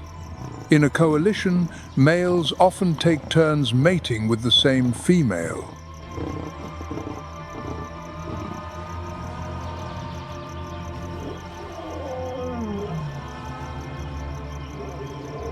This creates a blurred paternity, where no single male can be certain which cubs are his.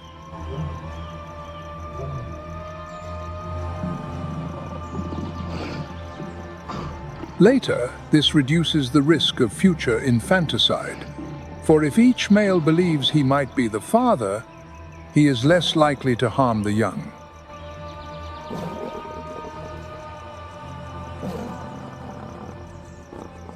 A new generation is taking shape, carrying all the genetic traits the coalition fought to pass on before they, too, are eventually overthrown.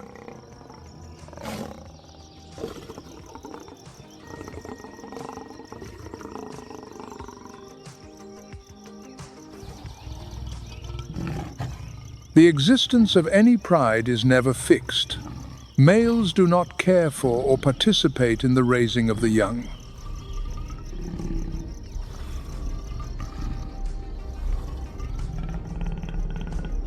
Meanwhile, the lionesses continue their duties of raising cubs, hunting, and maintaining the social structure.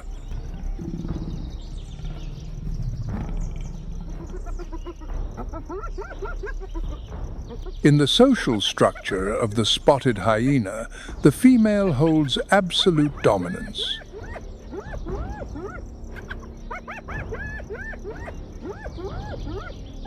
This power is built through alliances among closely related females, forming a tight-knit network.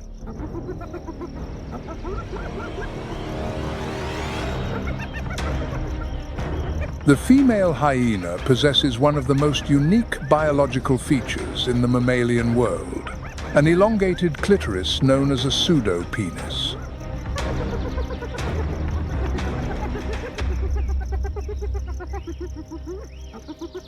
This structure is more than a physical curiosity. It serves a profound social function.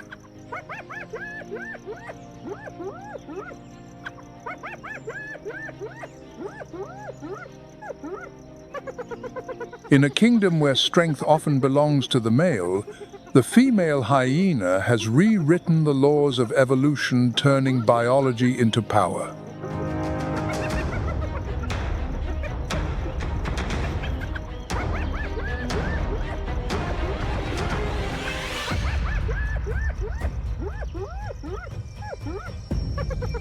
To mate, the female must actively retract this organ to allow the male access, meaning no mating can occur without her full cooperation.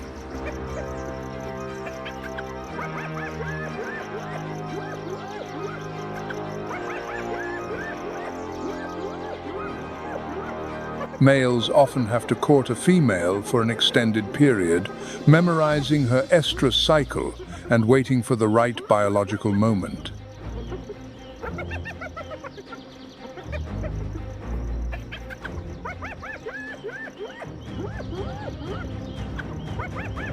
During this time, they exhibit submissive behavior when approaching a female in estrus.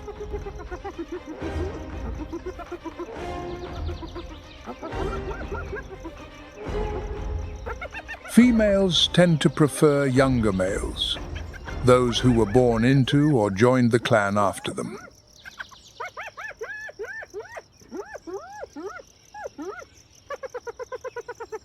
Passive males tend to be more successful in courting females than aggressive ones.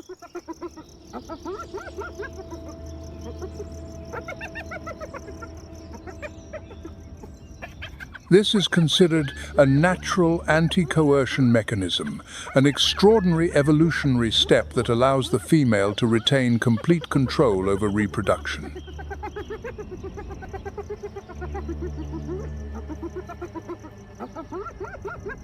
The average gestation period is 110 days. In the final stage of pregnancy, the queen provides her developing cubs with higher levels of androgens.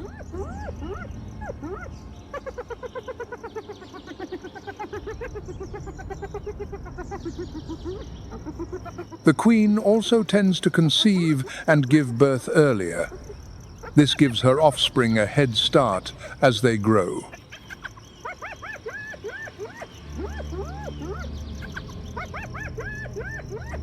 Cubs are born with a soft, dark brown coat and weigh an average of 3.3 pounds. They begin fighting each other almost immediately after birth.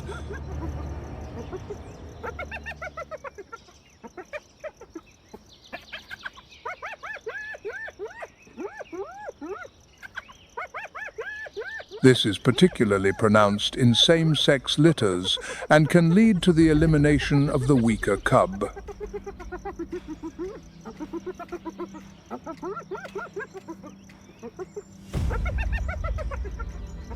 This sibling rivalry, or siblicide, eliminates about 25% of all hyena cubs within their first month.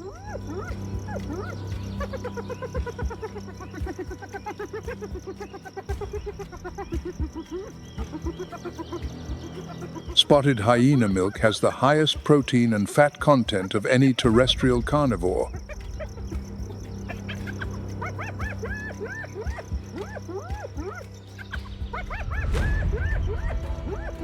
Females are fiercely protective of their cubs and do not allow other adults, especially males, to come near them.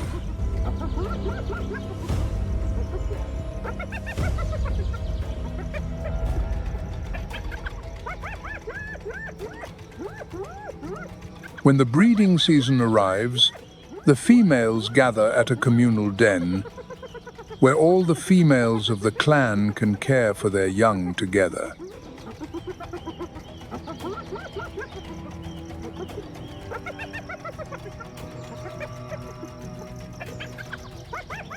The unforgiving law of nature allows no weakness.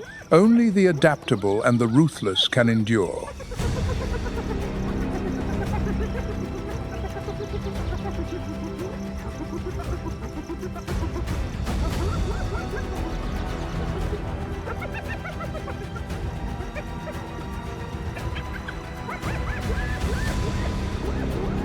While one group hunts, the remaining females stay behind as babysitters, watching over the young hyenas.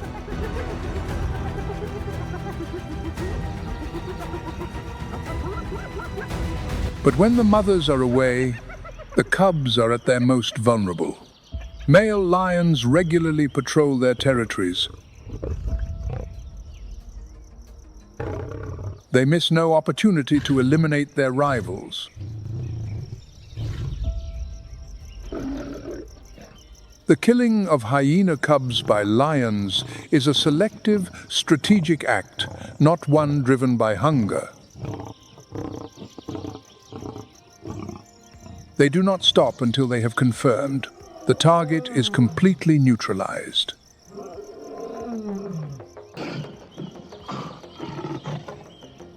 This behavior can be seen as a long-term survival tactic. By eliminating competitors early, they give their own offspring a better chance to hunt and survive.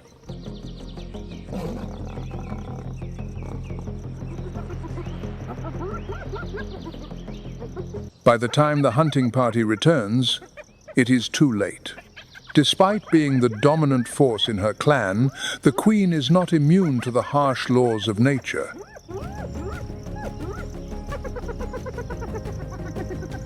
When the queen loses her heir, her lineage within the clan's power structure is severed. If a younger, stronger female, supported by powerful allies, emerges, she can absolutely challenge the current matriarch.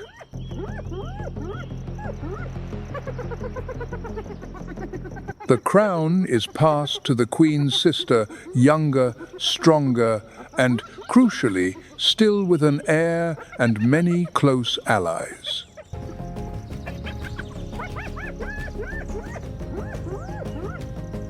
The old queen will not leave the clan, for to leave means certain death. She will descend to a lower position in the hierarchy, from queen to commoner.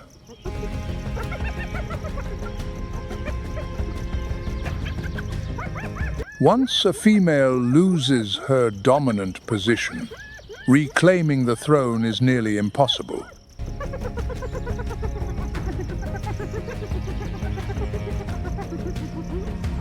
When power shifts, the entire clan shifts with it. Relationships, access to food, and even hunting roles are all altered.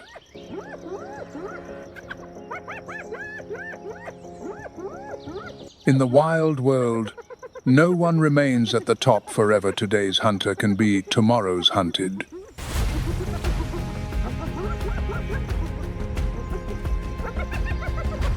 The hyena clan, under the command of the new queen, gradually shifts its primary focus from lions to smaller predators.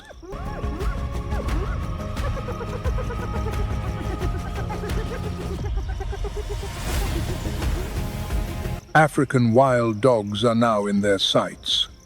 Though smaller than lions and spotted hyenas, the highly skilled packs of wild dogs are not to be underestimated.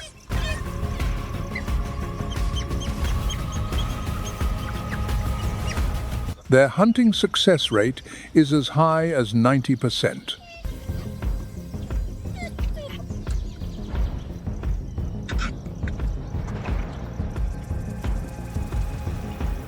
Much of their success comes from having one of the most effective social models among carnivores.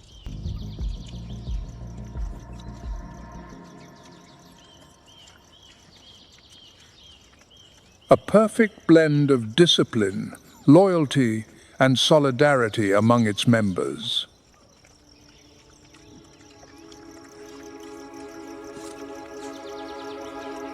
A typical African wild dog pack consists of 7 to 15 adult individuals.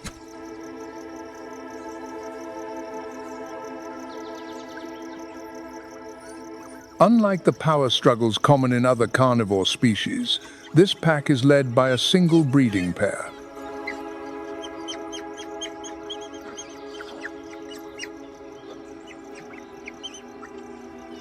The alpha pair are not tyrants, but leaders guided by experience and respect.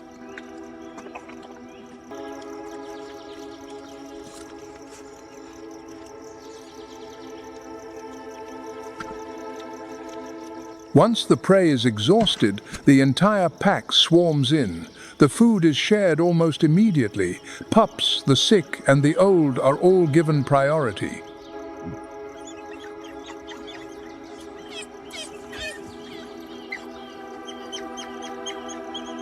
But just as the pack is feeding, a loud growl sends them into a panic. It is a spotted hyena.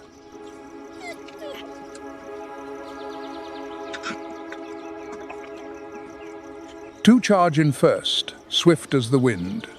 Another follows, devouring the wild dog's unfinished meal.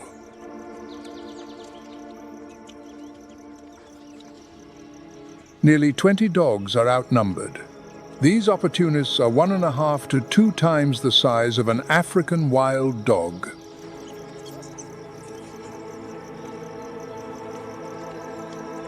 The size difference always puts the wild dogs at a disadvantage in disputes over food.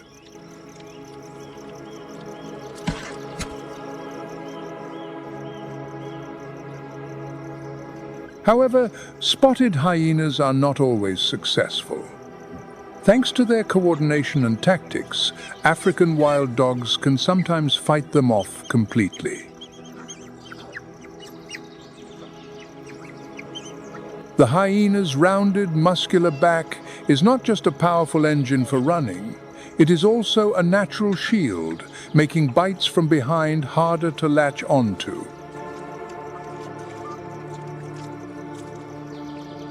African wild dogs cannot overpower a hyena, but they can intimidate it into leaving.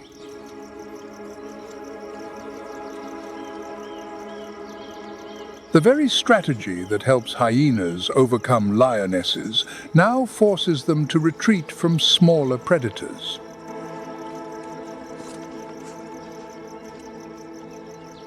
The black-backed jackal is another creature that often gives hyenas trouble.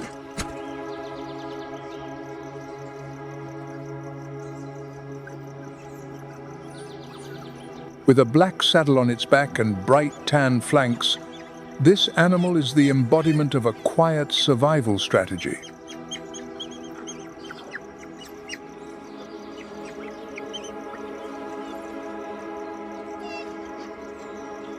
The black-backed jackal has an exceptionally developed auditory structure. Its large, erect ears can pivot independently to catch the faintest sounds from over 100 yards away.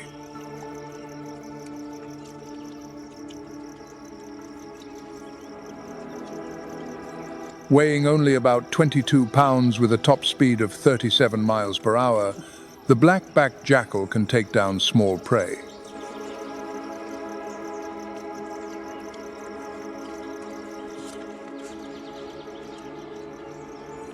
But its reputation is not built on brute force. It lies in its sharp intelligence and situational awareness.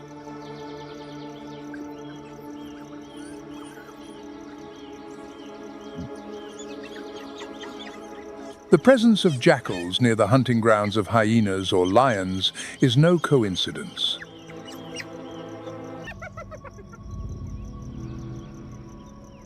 In the Ngorongoro crater, where nature paints a majestic picture of sprawling grasslands,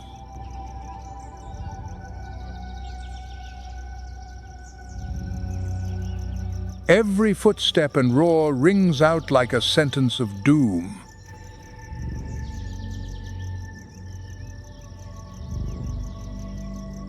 Here, every roar, every footstep is part of a relentless battle for survival.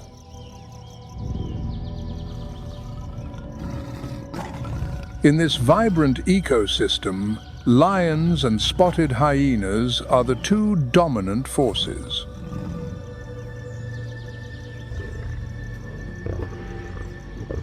Each species employs unique strategies to assert its place in this rich but competitive environment.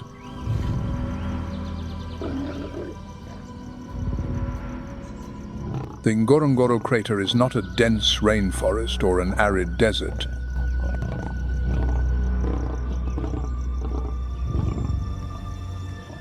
It is a vast caldera where low grasslands, acacia woodlands, and seasonal water bodies converge.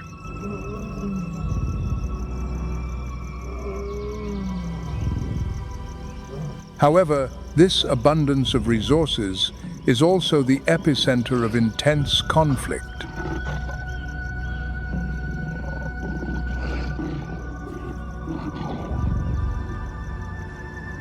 Lions, with their superior strength and ambush tactics, are not just formidable hunters, but also opportunistic scavengers.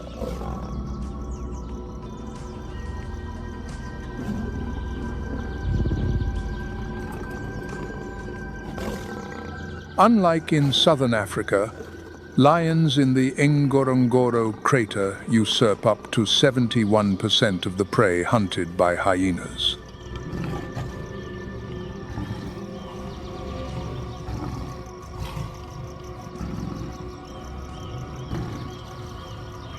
A pride of lions led by powerful black-maned males can easily overpower even large hyena clans.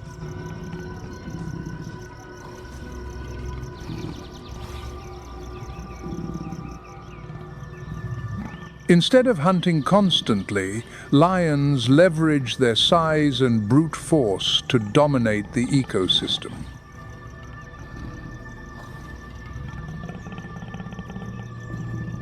Hyenas, in contrast, excel in stamina and patience.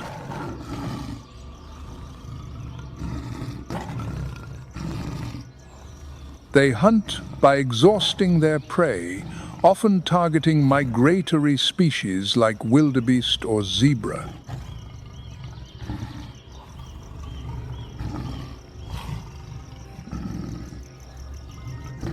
Using encirclement strategies, hyenas weaken their target before bringing it down.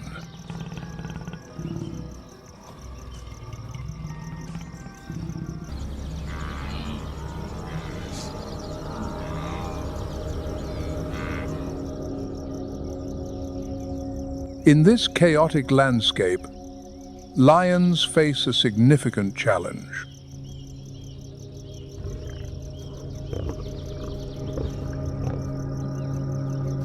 How to maintain the strength of the pride, protect their territory, and hunt effectively.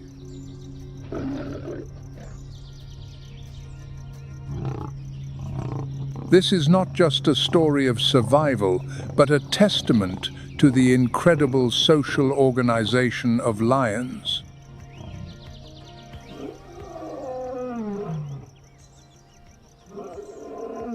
During the rainy season, lion prides must travel farther to hunt. Large prey like wildebeest and zebra are scattered, forcing prides to travel up to 15 miles a day to find food.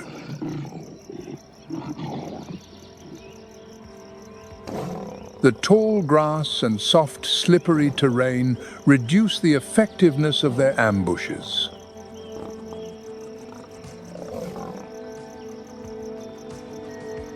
To overcome these difficulties, lion prides must adapt, relying more on teamwork and meticulous strategies.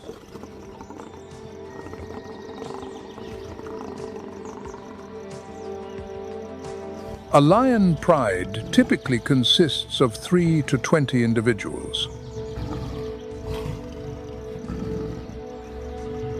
Contrary to the myth of a single dominant king, the true center of the pride is the lionesses.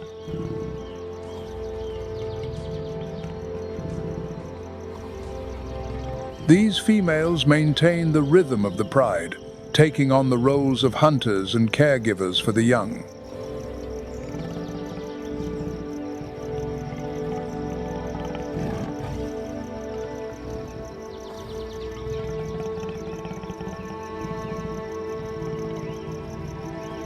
Meanwhile, the male lions, with their superior strength and size, act as the pride's protectors.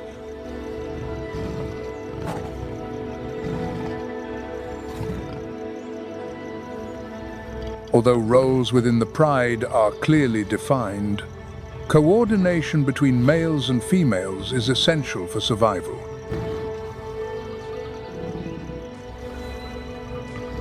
Lionesses not only take on the task of hunting, but also nurture and protect the next generation.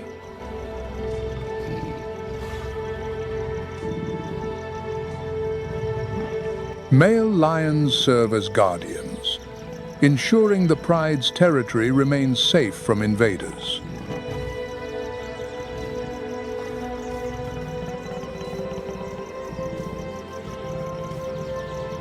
Hunting is not the only responsibility of the lionesses.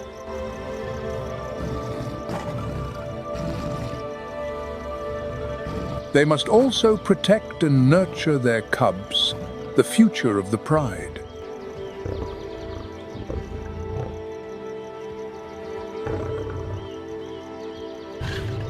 During the rainy season, with the increased activity of hyenas and leopards, the risk of cubs being attacked is at its highest.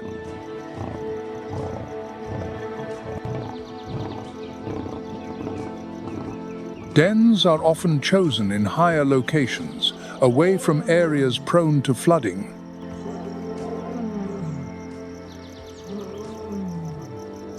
Here, the lionesses take turns guarding the cubs, ensuring their safety.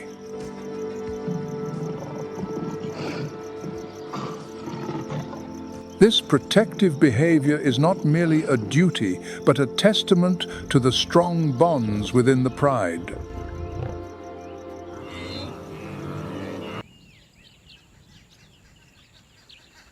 The heat builds slowly on the plains of South Luanga, and the dust hanging in the air heralds something immense.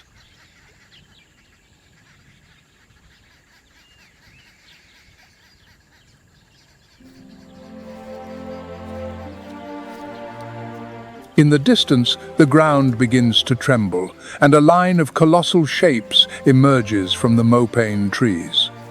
African elephants.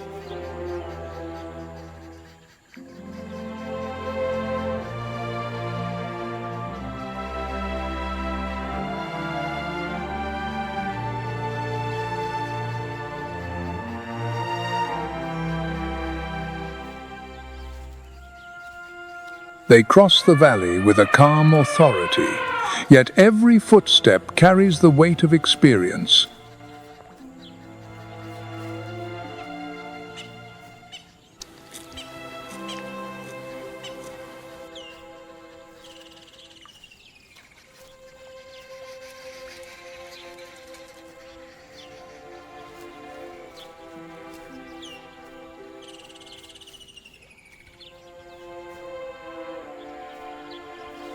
Standing over 13 feet tall and weighing up to 14,300 pounds, these animals shape the very landscape.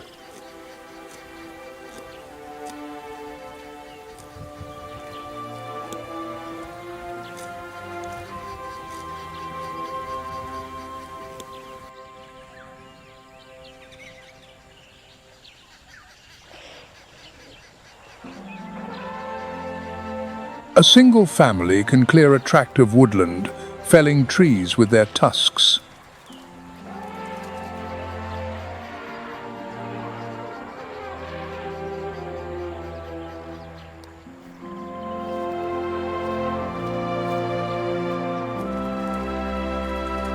This behavior, far from being destructive, is vital to the ecosystem, allowing light to break through the canopy.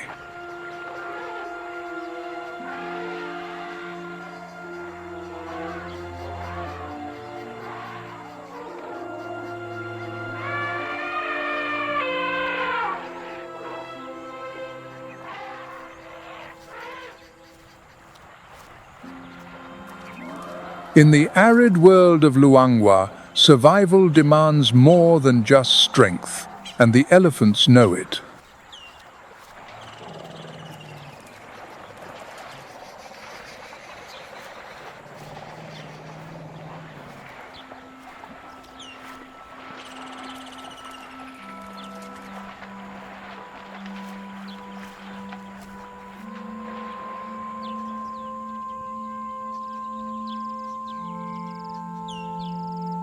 Their great ears, acting as vast, natural radiators, allow them to control their body temperature.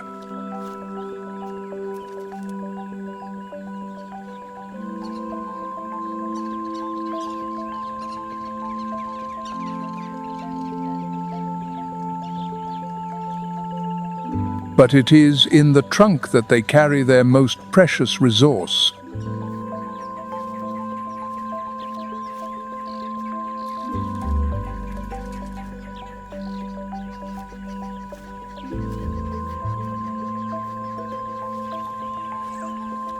With over 40,000 muscles, this versatile structure is used to smell, touch, eat, drink, and communicate.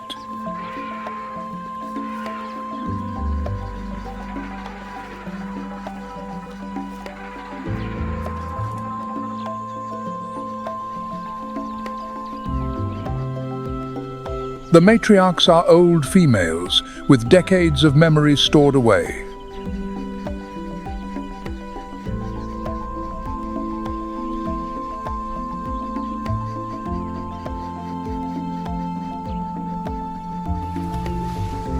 They know every bend of the river, every ancient waterhole, and every danger hidden in the vegetation.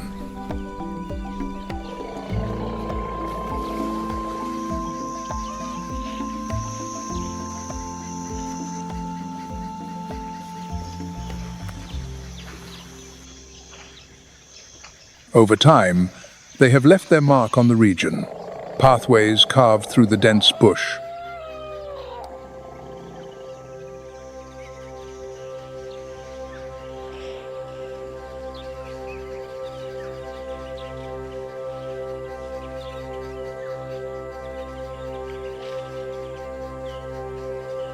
Recent studies have revealed that Luanga's elephants can distinguish dozens of sounds with precision.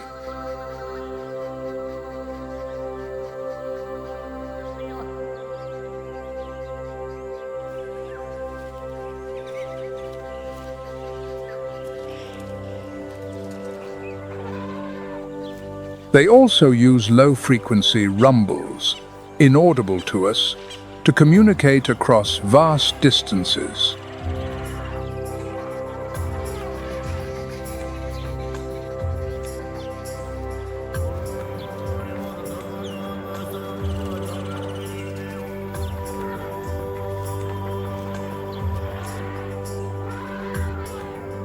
It is in this silent, invisible way that family groups stay connected, even when miles apart.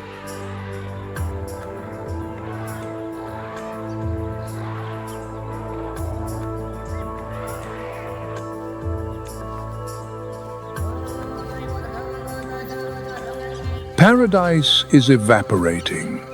The Luanga River, the valley's lifeblood, is retreating, leaving a desert of dust in its wake.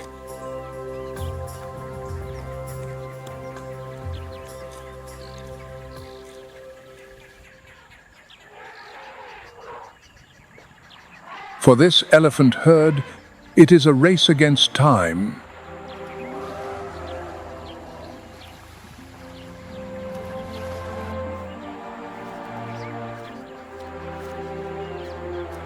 Their social bond is both their greatest strength and their burden.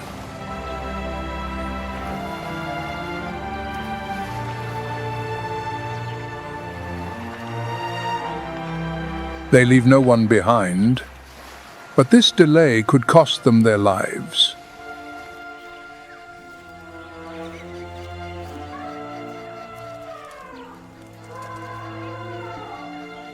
The family's survival now depends not on strength, but on memory.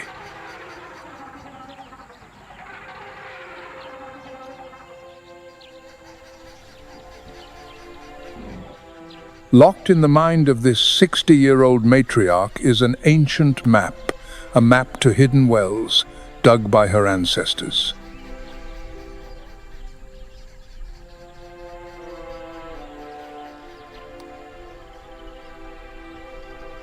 But when paradise changes this fast, can her memory still be trusted?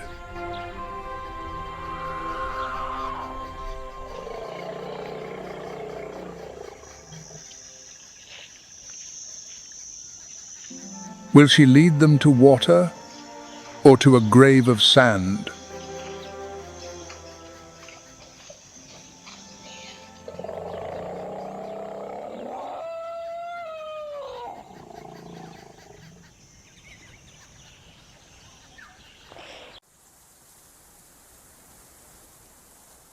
In the shallow pools that remain, a cluster of rounded, motionless shapes seems to doze.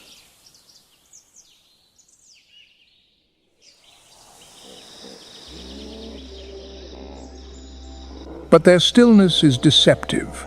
There, partially submerged, are hippopotamuses.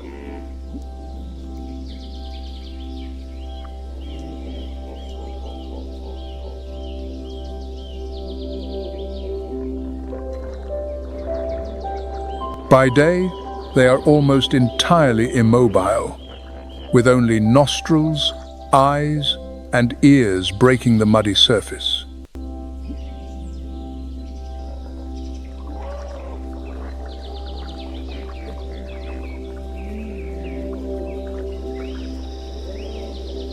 This posture serves a clear function, protecting their sensitive skin from the harsh solar radiation.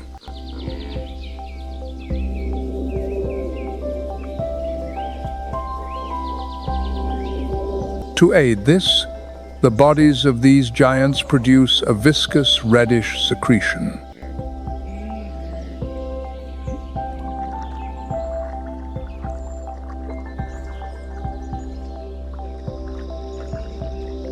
It is a biological fluid with antiseptic properties that acts as a natural sunblock.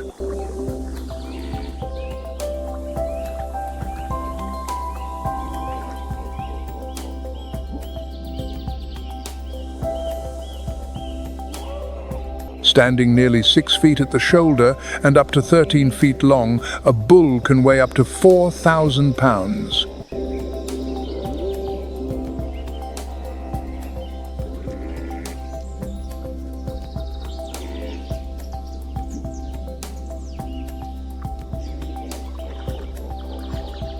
Despite their impressive bulk, their movement in water is surprisingly unconventional.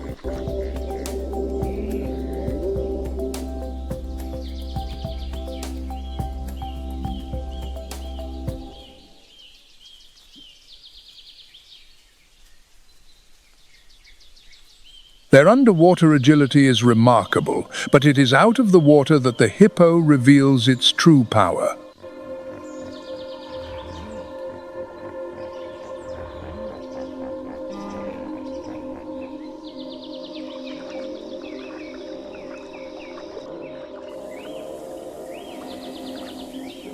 As night falls and the temperature drops, they leave the water and follow well-trodden paths to graze.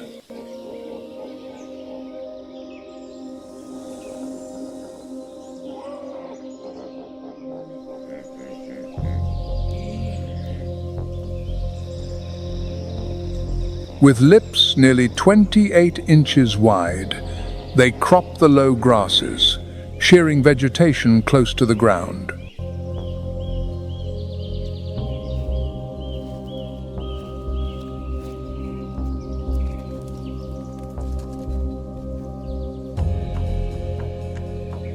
A single hippo can consume up to 88 pounds of grass in a night, traveling as far as 5 miles to find it.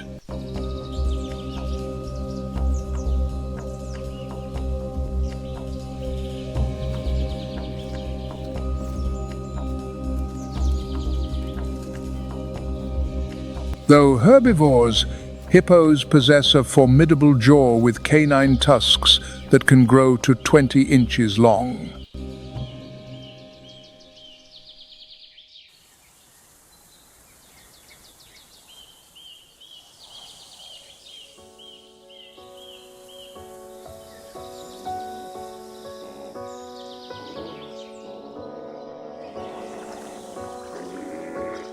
These natural weapons are not used for feeding, but in territorial disputes, particularly between bulls.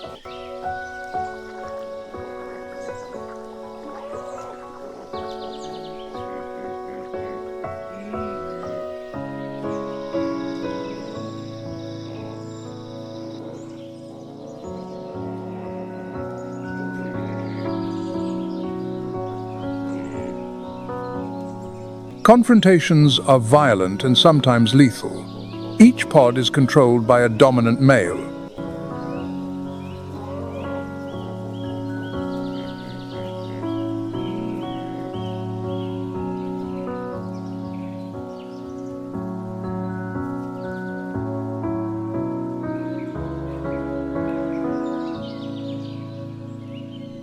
Their aquatic territory is fiercely defended with loud bellows and intimidating threat displays.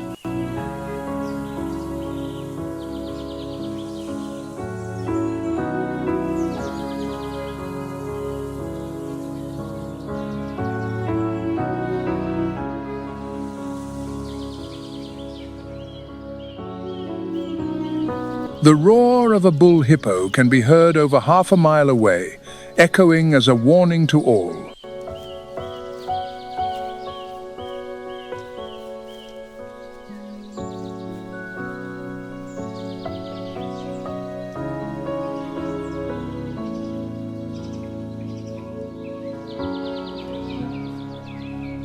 The reproductive cycle is also adapted to an aquatic life.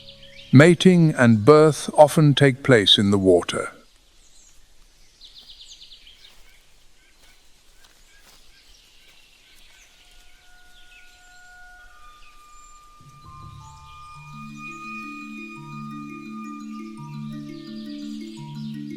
Gestation lasts nearly 8 months, and a calf is born weighing between 55 and 100 pounds.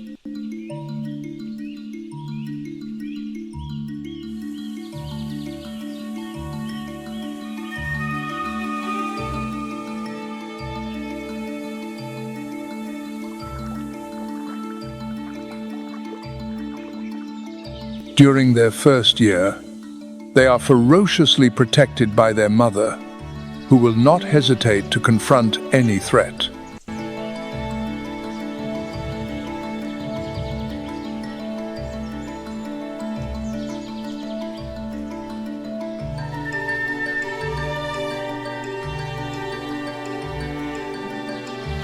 Despite their passive appearance, hippos are notoriously unpredictable.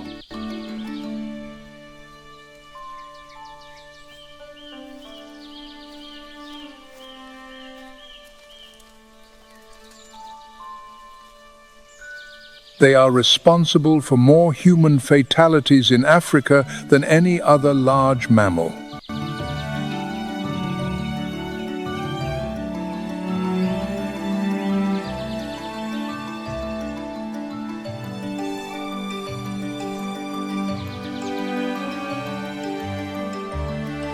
Their speed on land, reaching up to 18 miles per hour over short distances, is astonishing for an animal of such immense size.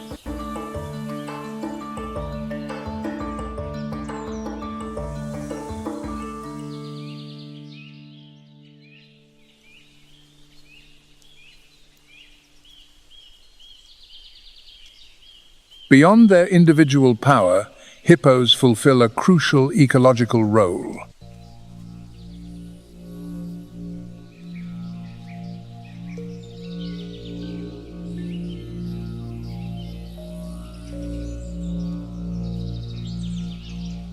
Moving between land and water, they transport nutrients, influencing the growth of vegetation.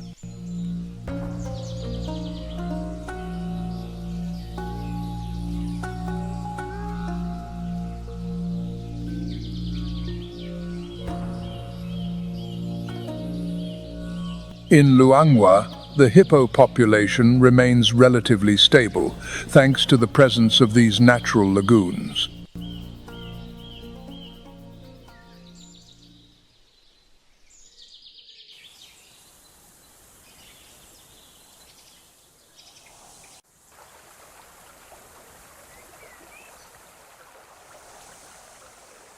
The water's calm surface is a deception. At first glance, nothing moves.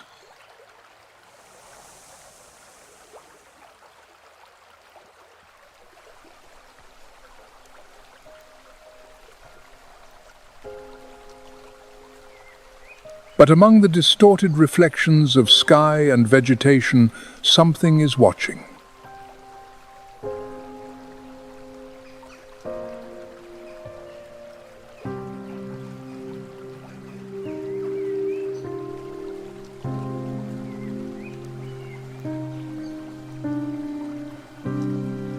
It is the Nile crocodile, an absolute master of the art of ambush.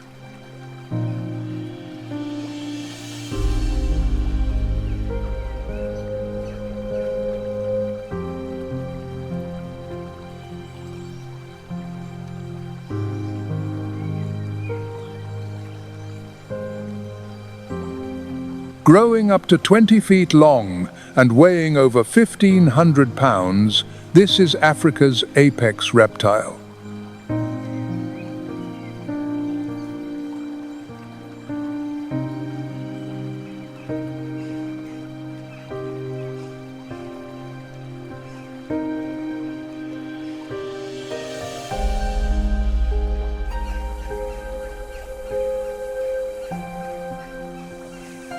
But its power lies not just in its size, but in how it uses its environment.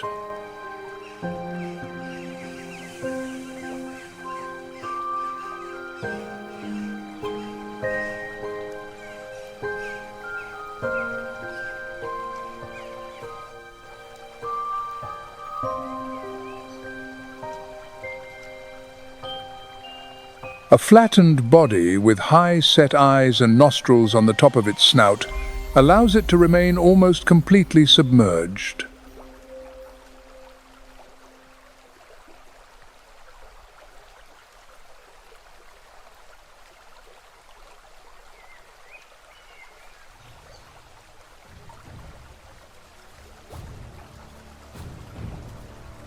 And when it strikes, the moment is lethal.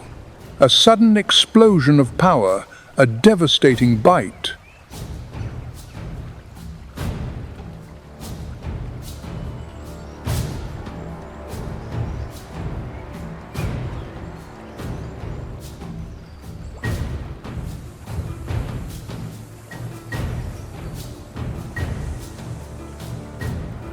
The force of its jaws is among the greatest ever recorded in the animal kingdom.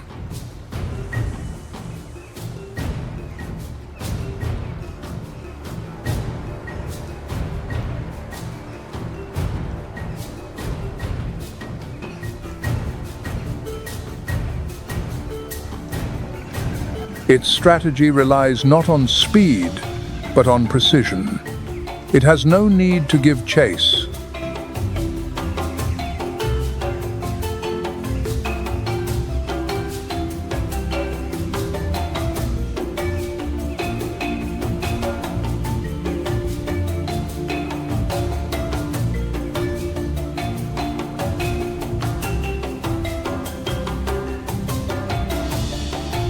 Although its main diet consists of fish, the Nile crocodile is an opportunistic hunter.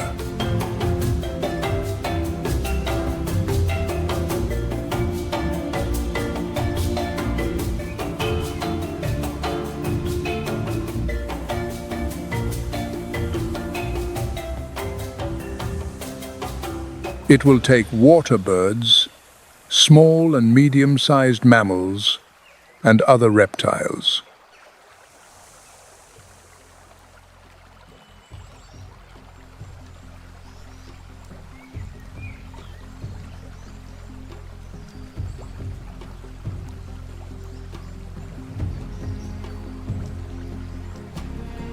On the sandbanks of the Luanga and Chipamba lagoons, it reigns supreme, dominating the shallows.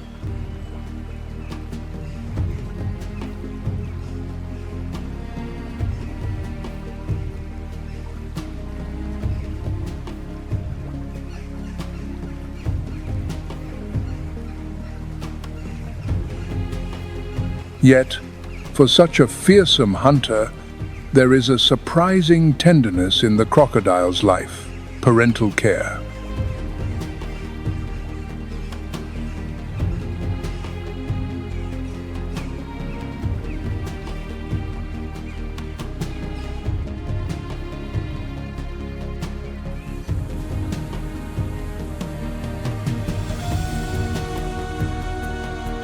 At the end of the dry season, as the riverbeds are exposed, the female seeks out sandbanks to lay her eggs.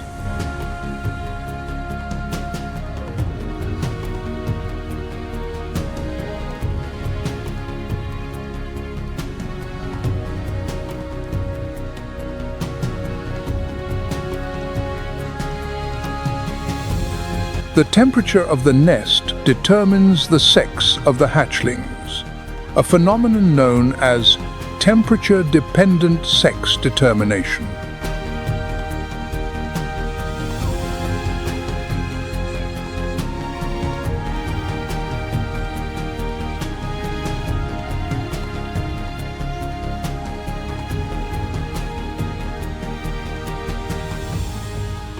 When the young begin to make faint calls from within their eggs, the mother carefully excavates the nest.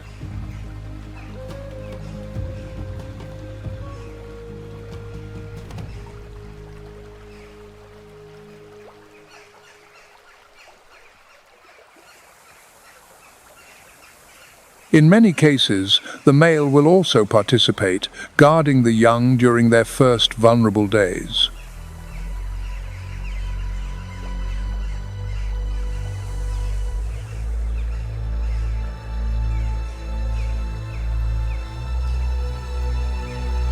Mortality for the young, however, is extremely high. Birds of prey, large fish, and even other crocodiles are a constant threat.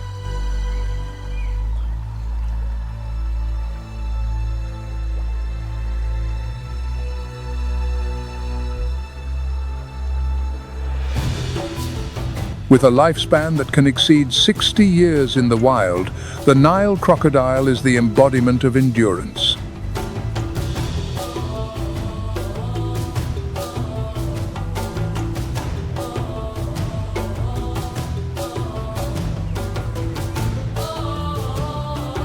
It has survived for millions of years, enduring geological ages with its strategies unchanged.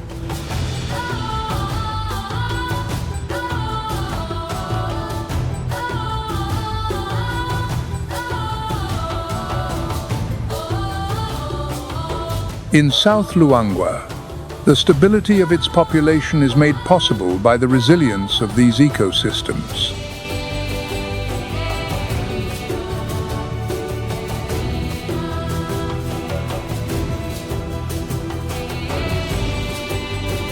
During the harsh, dry season, competition for territory becomes intense.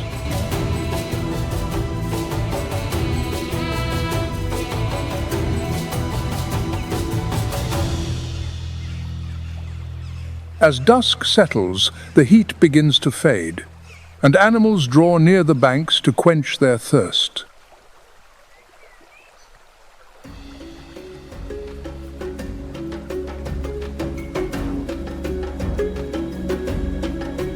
The light reflects off its scaled hide as if it were wet stone.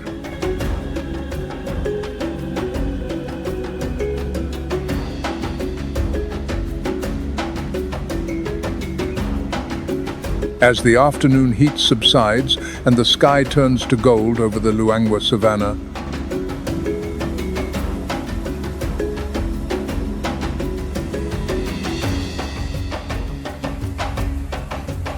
it is not the end of activity, but a prelude to something greater.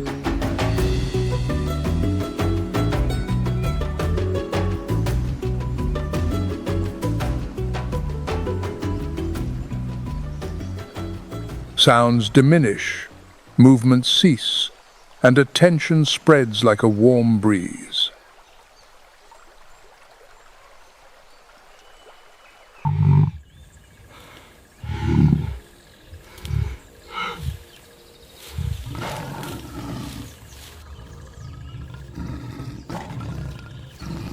That is when it appears, the lion.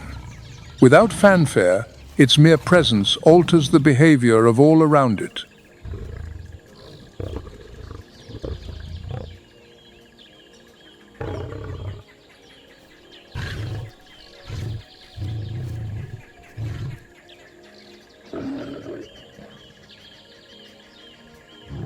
There is no haste in its stride, nor any need for a display of power.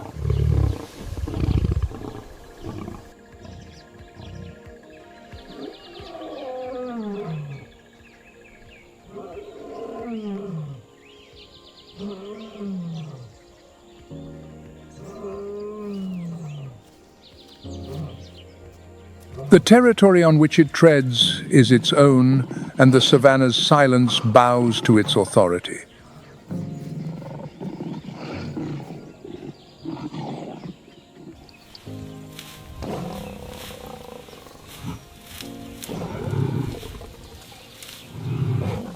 In the central regions of Luanga, lions form stable populations, organized into cohesive family prides.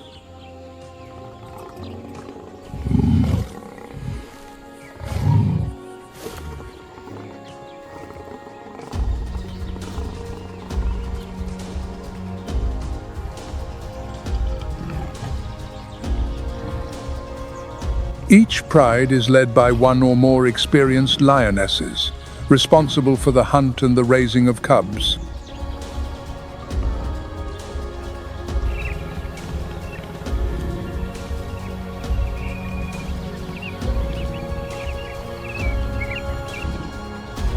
The adult males defend the territory, driving off rivals and ensuring the continuation of their bloodline.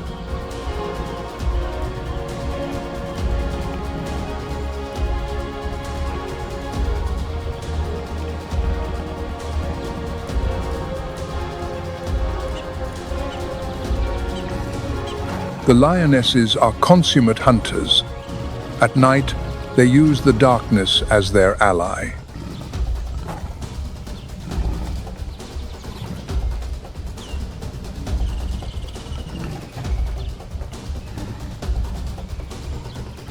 Their vision is 6 times more sensitive to low light than our own.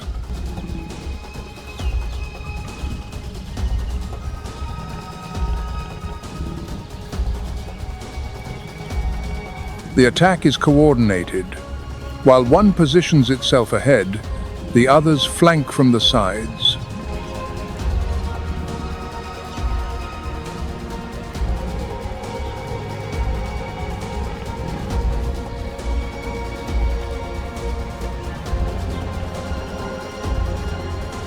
The speed of the assault is explosive. A charging lioness can reach up to 50 miles per hour in the final moments.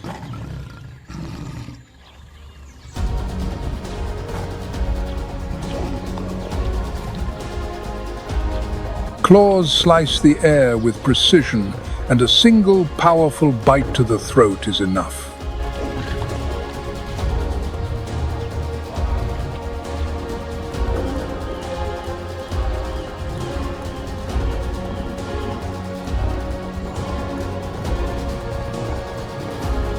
But success is never guaranteed. Studies show that only 25 to 30% of hunts end in a kill.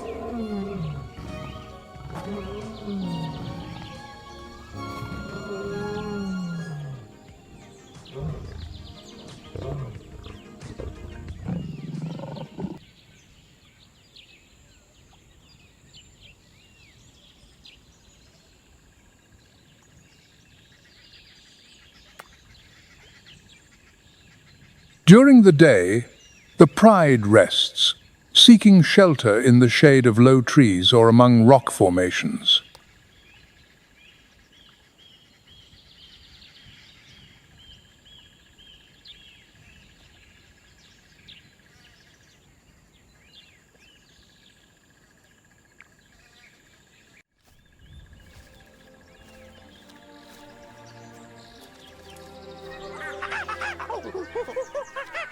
As the first rays of sun touch the dry treetops of Luanga, a sharp, unmistakable bark cuts the air.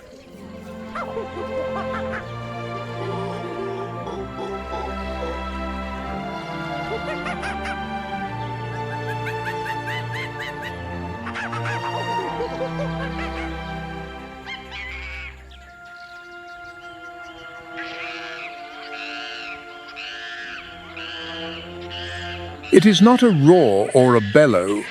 It is the alarm call of a chacma baboon.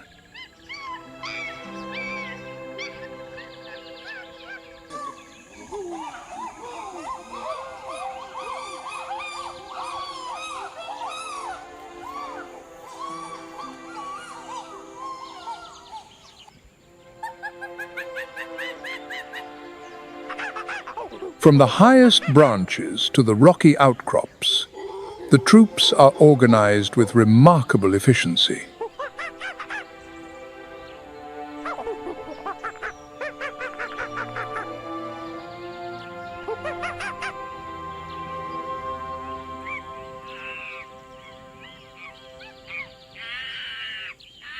They comprise between 20 and 80 individuals, and every member knows its place.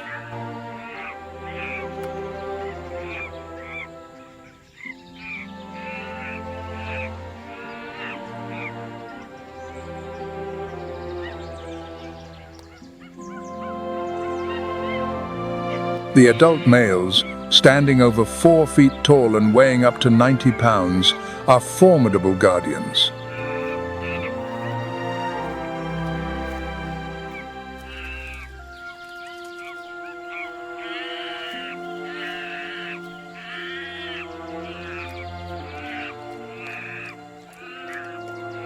The females, smaller and more agile, maintain the troop's cohesion through intricate social bonds.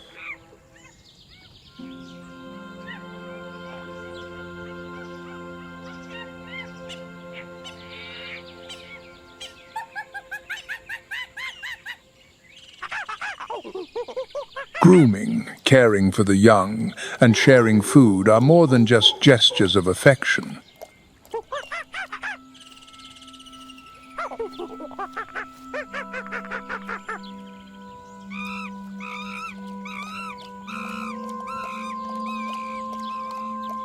Their coats, a brownish grey with a thicker mane on the males, blend with the red earth.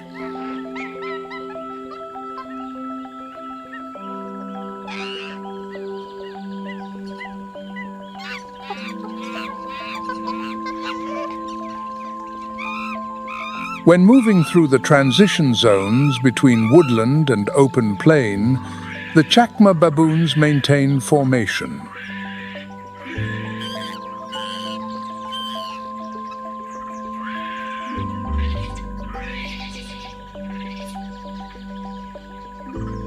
It is a structure designed to guard against surprise attacks from predators like leopards and lions.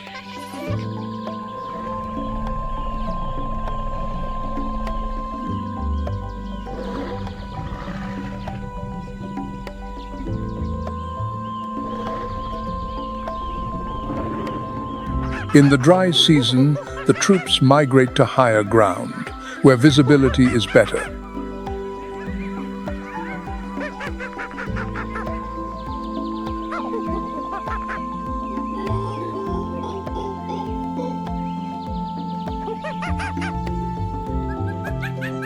In the wet season, they descend in search of fruiting trees and dense vegetation.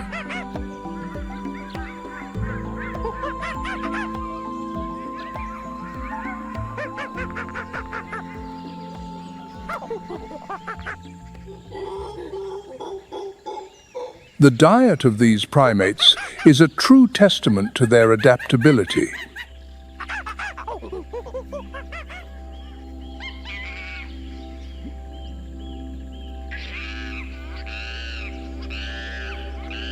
They are omnivores, and that gives them an advantage in any scenario.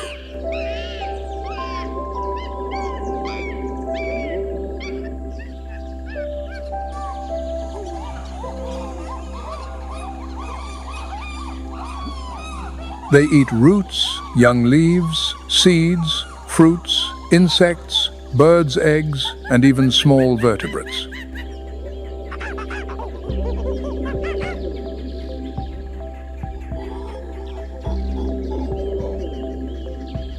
But the true strength of the chacma baboon lies in its communication.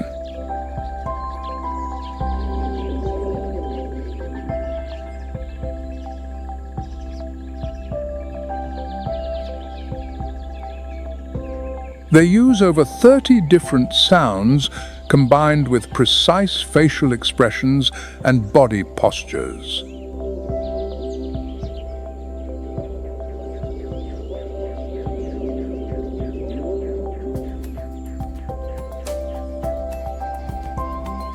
Every call has a specific meaning, and every gesture carries intent.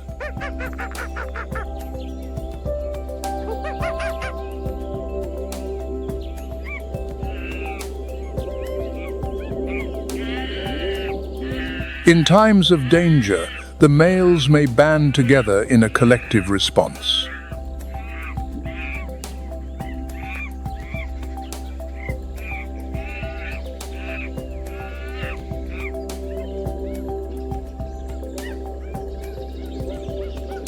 They have been seen confronting larger predators to defend the young of the troop.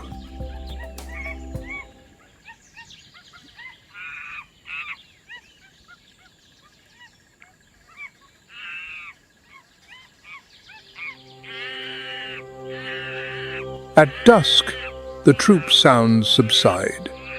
The chacma baboons ascend again to the highest branches.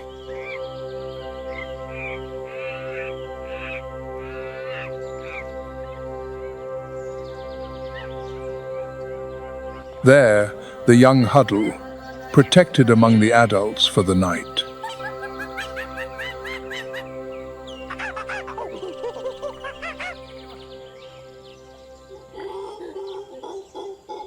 The chacma baboon is not merely a resilient primate, it is an architect of its society.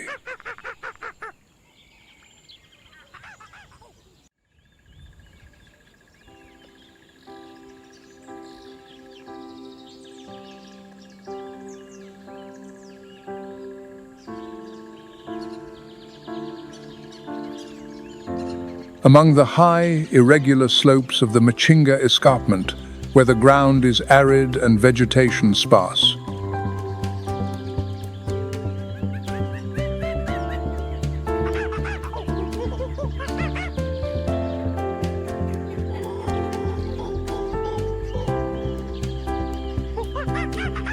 A troop of nimble, dark-faced figures moves through the branches.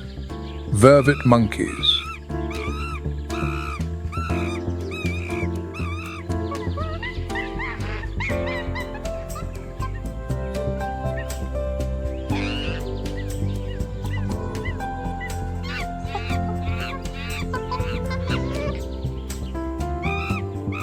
Here, where life demands instant decisions, every glance, gesture, and sound can make the difference.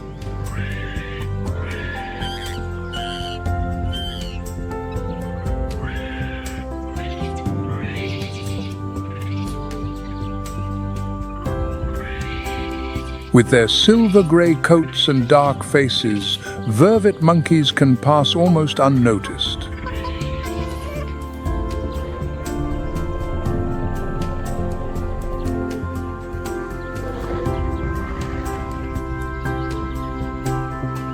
But behind this discretion lies a sophisticated society.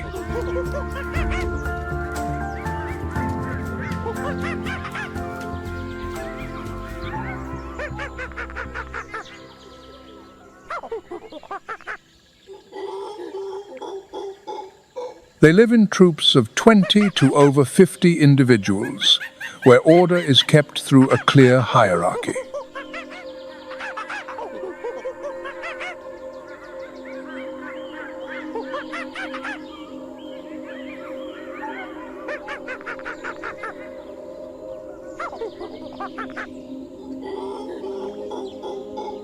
This social behavior is maintained by one of the most complex communication systems known in monkeys.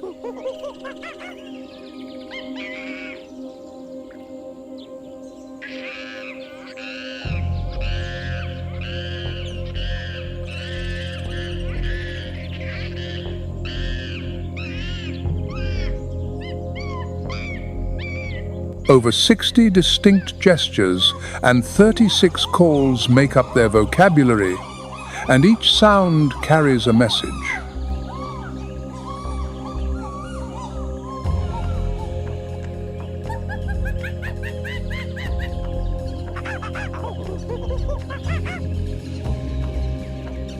Members of the troop recognize each other by call alone, which helps to maintain cohesion.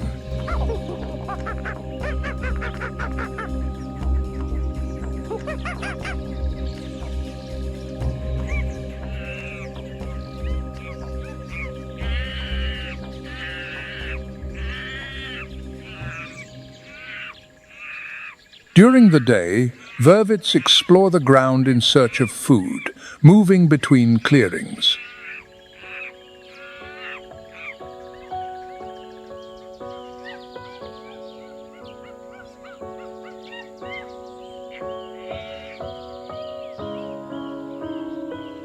Their diet is highly varied: leaves, fruit, flowers, eggs, insects, and small vertebrates.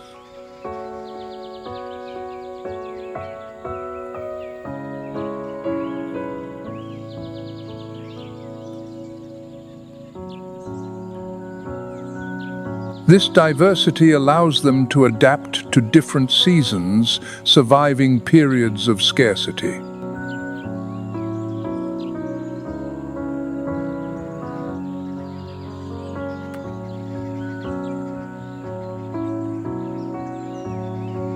But the ground carries risks, so a watch is constantly kept.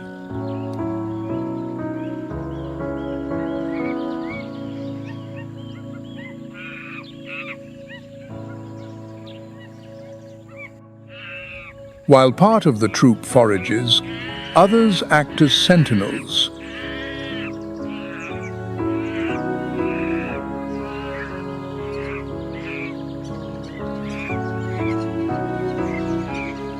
A strange sound, the beat of an eagle's wings or a distant rustle in the leaves is all it takes.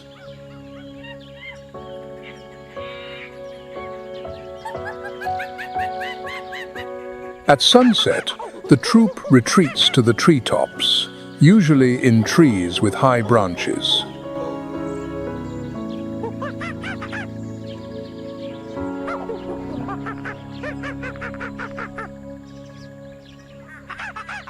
There they rest in a tight formation, protecting the youngest and maintaining their order.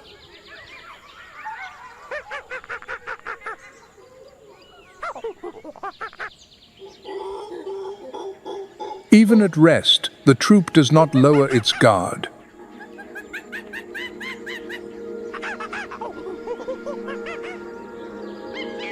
Although there are no precise statistics on the number of vervet troops in South Luanga,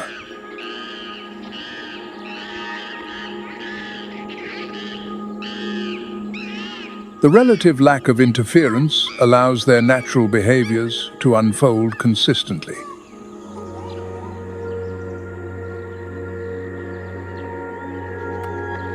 But do not be deceived. Behind their curious gaze and slight build is a mind that is constantly working.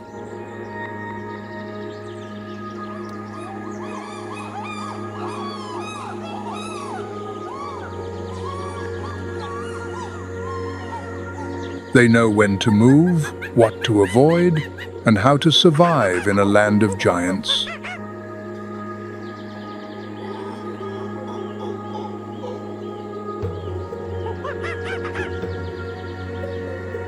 In the wilds of Luanga, where strength, size, and dominance so often define the main players,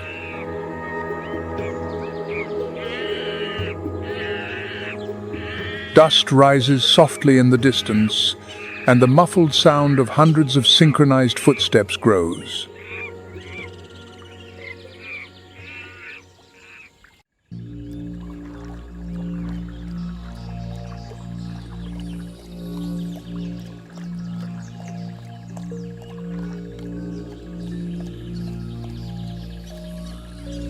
Beneath the unforgiving sun of the Luangwa Valley emerges one of its most formidable assemblies, the African buffalo.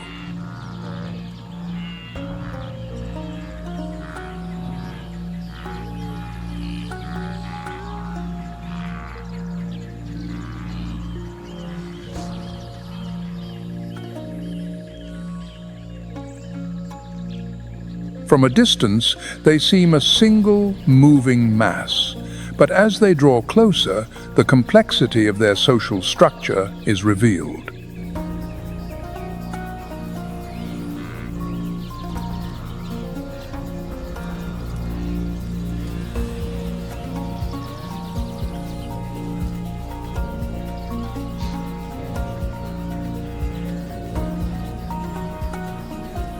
Powerful bulls, weighing nearly a ton and standing over 5.5 feet at the shoulder, walk with a steady resolve.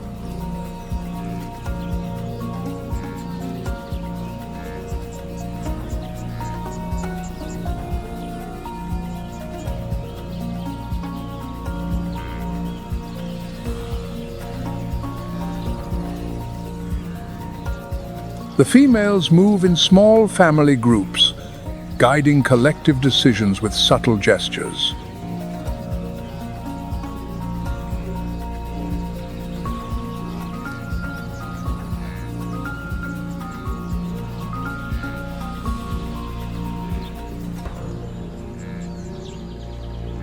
In this great herd, decisions are made not by force, but by consensus.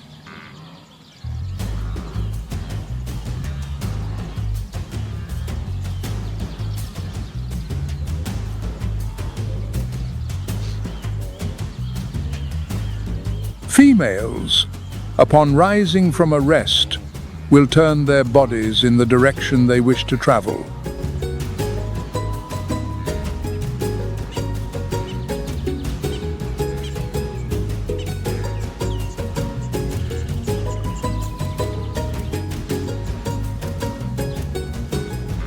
The diet of the African buffalo consists almost entirely of grass.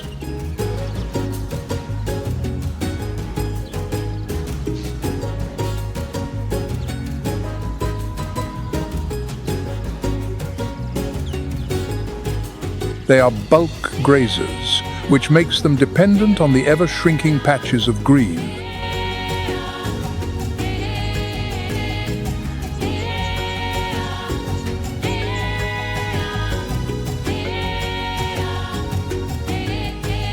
In the wet season, abundance allows for shorter migrations, but in the dry season, they are forced towards the river.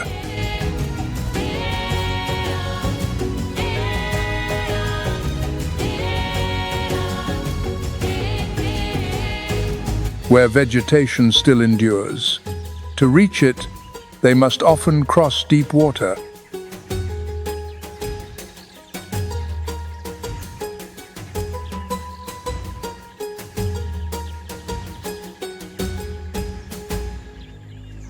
And even in the face of that risk, they do not flinch. They cross as a herd, protecting the calves.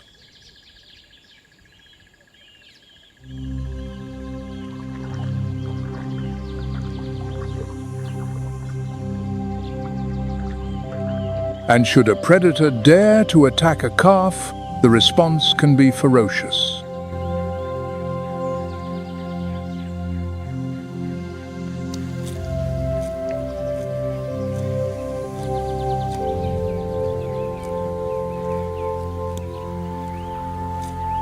There are recorded scenes of entire herds turning back on an attacker, forcing even lions into retreat.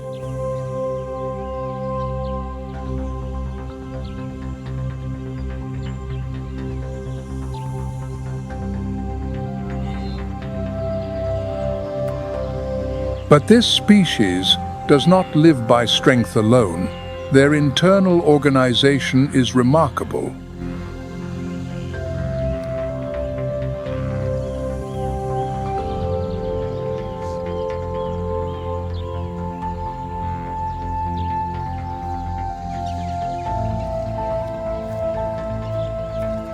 Older bulls, often known as lone dagger boys, live in separate bachelor herds.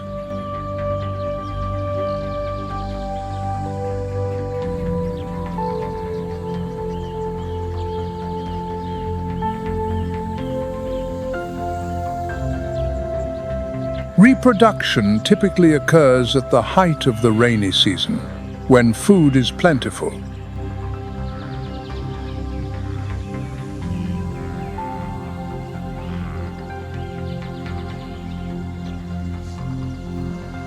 According to studies conducted in Luanga, a calf's survival rate is directly linked to the size of its herd.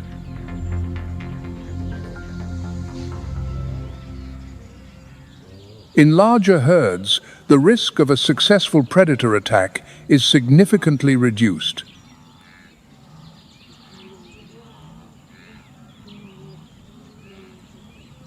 Though it is not a predator, the African buffalo is often called the Black Death.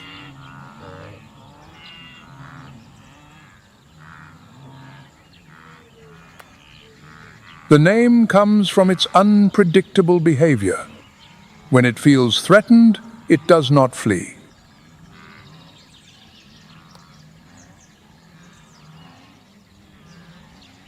In the Luangwa Valley, life is harsh, resources are limited, and competition is constant.